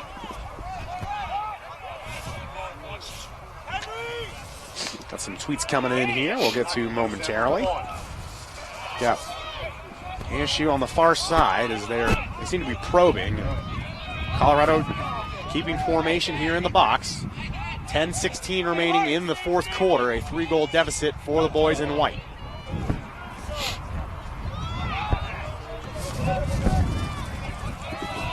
Composure out there for ASU here. They are content to play catch. Well, and Joe, here's the key. We're coming up on a 2-minute possession right now for ASU. That's a lot of clock that they've been able to kill so far, and it continues. So we'll see. I thought get a shot there. I thought maybe potentially chance for a goal for ASU, but they're going to get the ball here again. And that shot right there, what it's going to do is it's going to show to the officials that they are trying to attack, so it's going to delay that stall calls. We're going to get a timeout ASU. They're going to talk it over and make sure their guys keep up the same work. But so far, we've basically had a 2-minute and 4-second possession now for ASU. So Colorado's going to need to potentially start thinking about pressing out if they want to have a chance to come back into this. That live stream looks great. Look at that. Looks beautiful. Good job, Cyrus. Camera angle fixed. All right, here we go. Got some tweets coming in from Britt Bratt. She says, "Go boyfriend, that's my boyfriend," at Professor_Zach. Is that a I don't know 50 who Cent that reference? Is that... That's Zach. That's the face-off guy. That's Zach Mathanen. Cool. Yeah, he's playing really well. Let's see. Clark Richards says, "Get hungry, Buffs." Get it? Hey! Hungry the Buffs. Hungry Buffs. Thank you, Clark. That was a good one. You favorited a tweet that I was mentioning. And that's all we got on here. Huh? Nathan, where's he at? There he is. There he is. Okay, 22. I couldn't find him. He is. I had a question come in on what his age is. He's a sophomore. Sophomore face-off man for ASU. Ooh, it's getting pretty cold. Cyrus, how are you up there? You cold? I've actually been receiving texts from Cyrus. Is it in the group chat? No, this is direct. He is upset. Ooh, private. He is very cold. Skipping the middleman, huh? He is a little cold. Speaking of cold, the Mets lost another ball game. Oh, shocker. I think Toronto And lost too. I am very sad. It's a small sample, though. 162 And Trevor game Story season. probably hit a home run. We'll see what He happens probably there. did, but We'll look that up. We'll see if Trevor Story home run. I don't even know if the Rockies played. He's probably No, they still played hit the a home Giants. run. I was I'll going to say, he bet. probably still hit a home run even without They playing. had a 6:40 start time against SF. Tapping Okay, down there. now we got ASU. Let's get back to this one. CU. 3-goal game. 9:34 remaining here in the fourth. Colorado now looks like they're going to be a little more aggressive on defense. Blake Irwin will give them the business there on the outside as Carrasco will run away. And ball is out, and this should go the Colorado. No, this should go the ASU way. The way, was that the Carrasco down there on the shot? Yes. The way he kind of like rolled after the shot, basically, essentially tripped, it actually pushed him closer to the end line almost in a dive fashion. So that and Menendorf for Colorado didn't really seem to know where the ball was at, so turning around, not really chasing it to the end line as quick as he should have. So Irwin on the defense as it'll be spun away now by Carrasco. Carrasco looking to go to the goal. No, now to the far side he'll go. Oh, boy. Or that could have been easily called a ward there. I'm surprised the officials let that one go the way his elbow came up. Avalon came up high on Irwin there. No call on that one. They call that the Ron Artest. Malice at the Palace, Medical baby. piece, I love that. That's my favorite sports moment. Still got it's now a 3-minute possession for ASU here on this one. Oh, look at this. Zach Handy tweeted in. The legend Zach Handy. Mathan is absolutely killing the game. ASU Lacrosse is coming up with a win if he keeps it up. Jack Cranston, do you think there is any way that one of the three in the RMLC will miss the tournament? Three being BYU, CSU, and CU. I think almost the whole conference makes the tournament. And here we go. The ball finally comes out, and this is a huge battle. Colorado needs this ball. Smart. And it was soccer forward. They're saying it was tipped. Okay.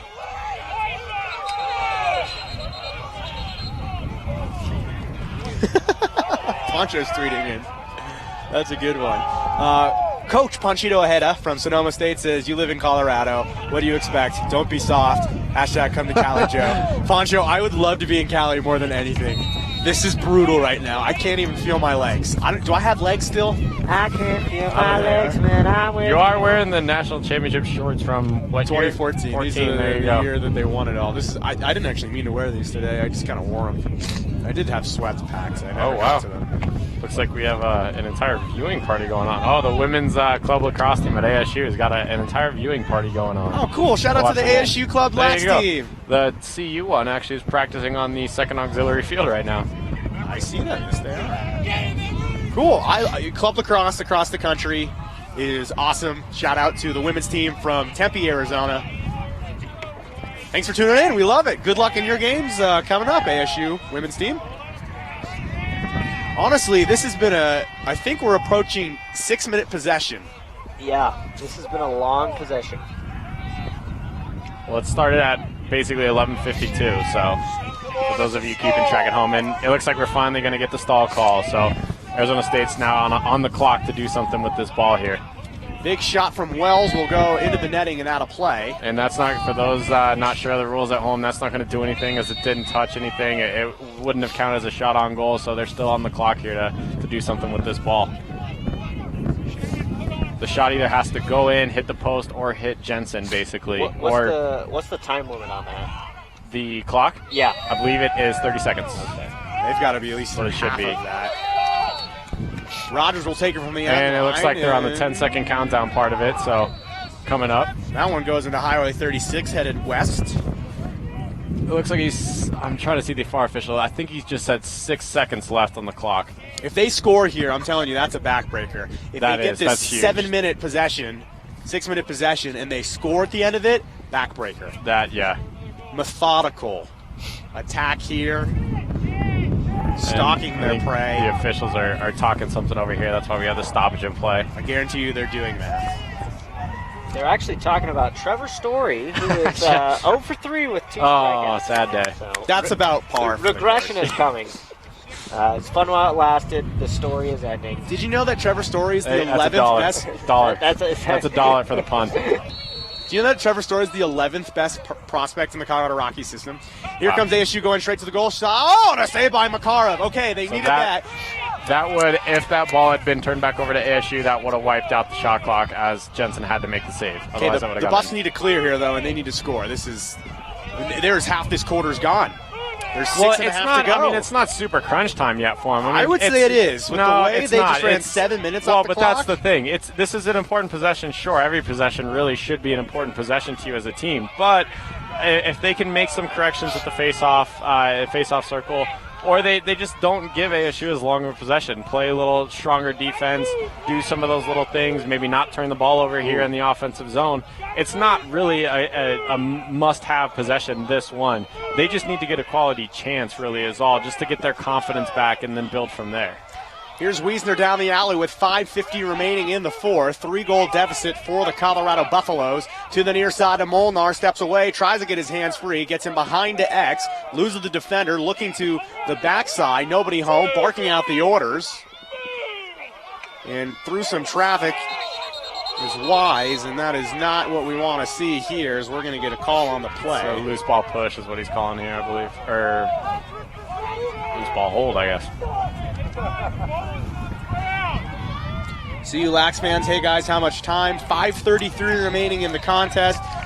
Coach Ojeda says the ASU lacrosse team is the absolute best at killing the clock in the fourth quarter ever since the Chris Malone years. Absolutely correct. This has been a signature of ASU is get up and hold on to the ball, and they'll knock this one free, and it's a battle at the end line. Referee's whistle, and he's going to call it back the other way.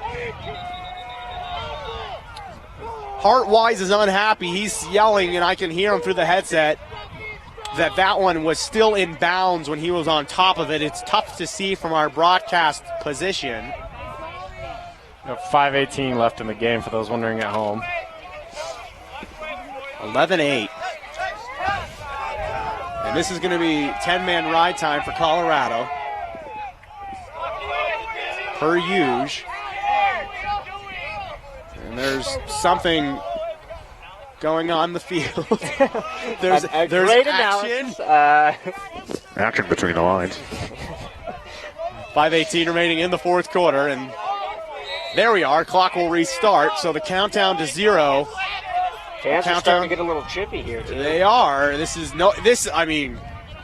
why a lot of teams don't have great relations with either of these teams, is both teams get very physical late. ASU, though, if they can break this ride, they may be able to run this down into the danger zone. And the one-man clear down the field is Zach Long. Long with the long pole will get it down to Rhett Rodgers. Rodgers will angle down onto the far side, slings it to the top of the box, and now we'll see a sophisticated game of catch and go. Colorado's got to get this ball back with They got to start chasing. About at least 3 minutes left on the clock, so they got about a minute to let ASU do whatever they want to do if they're content to let them do this. But they need this ball back, so either the officials are going to have to throw a stall on them, or Colorado's going to have to press out here, because they're starting to get to that point you were talking about earlier, where it's basically you have to get a goal on every possession, and you can't give ASU extended possessions is all. I mean, Arizona State absolutely altered the complexion of this contest in the third quarter. This was an up-and-down-the-field game that really would benefit Colorado's strengths. But ASU has gotten the lead, a comfortable lead, and now has the benefit of being able to, again, play a complicated game of, well, it's not even complicated. I'd say an elaborate game of pitch and catch out there. 3:50 remaining in the contest, 3-goal deficit. The Buffs need to do something quickly. They seem to have no answer for ASU's brilliant strategy. That one will go off the side of the net. So Colorado's got to get moving here as a soccer ball will almost come onto the field. Here comes Zane O'Brien. O'Brien will get it into the offensive half. It's operation time for the boys. Precision through the outside. Here comes Clayton. Dumps in front. Takes a shot. And on the doorstep, Hartwise got obliterated. Wharton on the end line will get the call. Wharton on the quick restart. They call that the Chapman restart, as Wharton will go in behind. I'm referencing the OT game that Colorado lost to Chapman in overtime. They call it the Chapman restart. Chris Marshall's Chapman restart. Wiesner fires and scores, and that'll cut the lead to 2 with 3 minutes, 3 seconds remaining in the fourth quarter. Wiesner at the blast to the low corner. They beat Perlite there, and now Colorado inches close. They need to win the face-off here, though. I'll tell you what, if I was anybody else, I'd want to see Wiesner's eligibility for him. That was not a freshman play that he just made. That was a big time play, especially coming from a freshman. I'm sure he's used to the big moment, but for a freshman on this stage against ASU, I'm sure he's heard the stories. I'm sure he probably saw a couple of the games if he was considering coming to Colorado in the last couple of years. So, huge play from a freshman right there, and that's critical. It'll be Mathan and Simbowski here, a big face-off. Mathan's have the number here in the second half. Simbo will win that one forward, had it momentarily in the cross. Irwin will fire it, but Mathan will grab it, and he'll advance it forward, and that could spell the end for Colorado. They need to make something happen here. There's still a decent amount of time, but you can't give them more than a minute with this of just lollygag throwing the ball around here. That's frustrating. Simbo won the face-off, wasn't able to get it to either of the wings, and now the Buffs are going to have to chase. Running with it will be Ebner. Ebner through some traffic. Looks like he was going to go to the goal. He'll defer into the corner. The Buffs now, they got to chase quickly. 2:28 remaining here in the fourth quarter. Well, and so, I'm sure the fans at home can hear the audio being picked up. That we have the sideline next to us complaining there's no stall on them yet, but as a flag comes out. But you don't always have to be shooting for it to be considered attacking the goal. And as frustrating as that is to hear for Colorado fans, it's the truth. You don't have to be. But what I was saying is that move that was made where he veered away from the goal with an open shooting lane could have been cause for an official to throw the stall on him pretty quickly after that. They decided against it because it was still extremely early in the possession, but you don't always have to be shooting or running directly at the goal for it to be considered attacking. 1:55 remaining in the fourth quarter. Penalty on Colorado.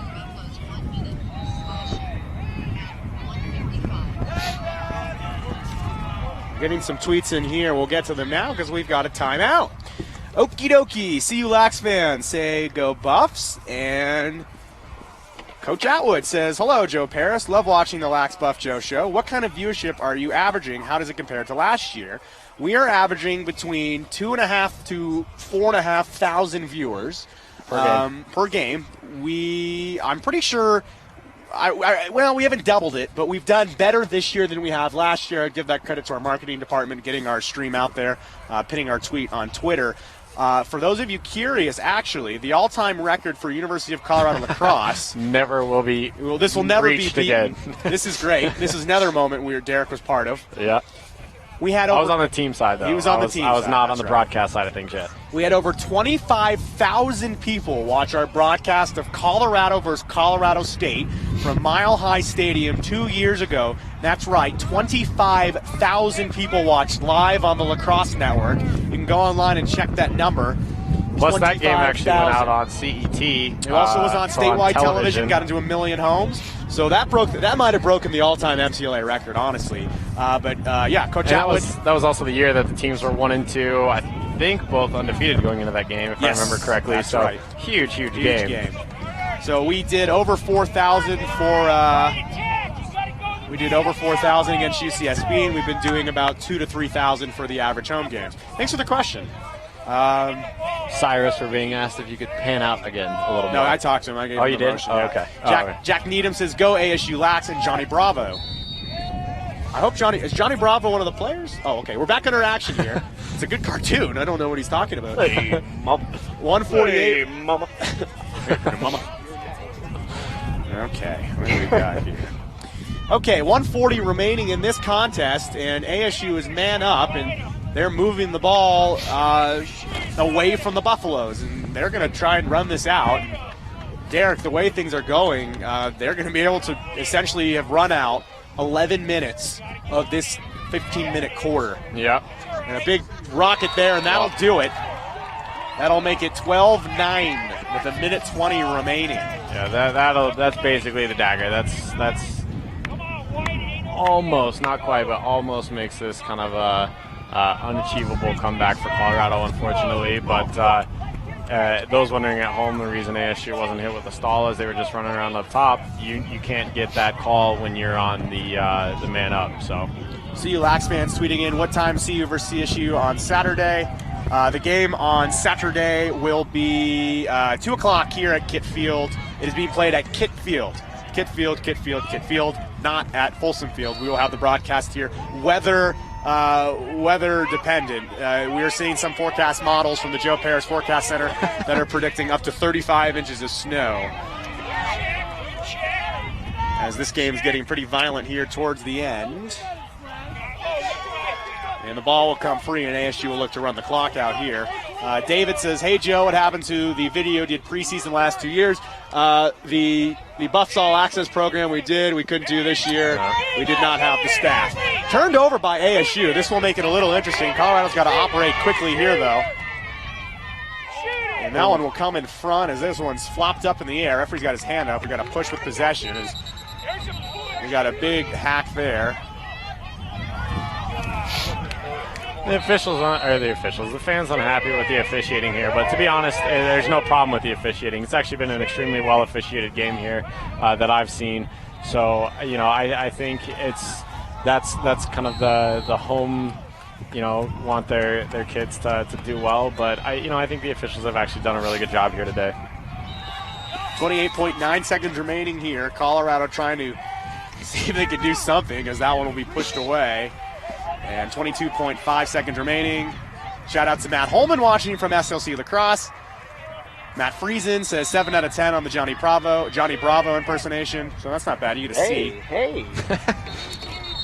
C's get degrees, Joe. Exactly. See, pretty mama. I think if I worked at fast food, I'd spend the whole day going. Would you like fries with that? This is going to be the game here because, there's no time left. Obviously. Two, Clayton's going to get a penalty if Colorado were to get possession here quickly.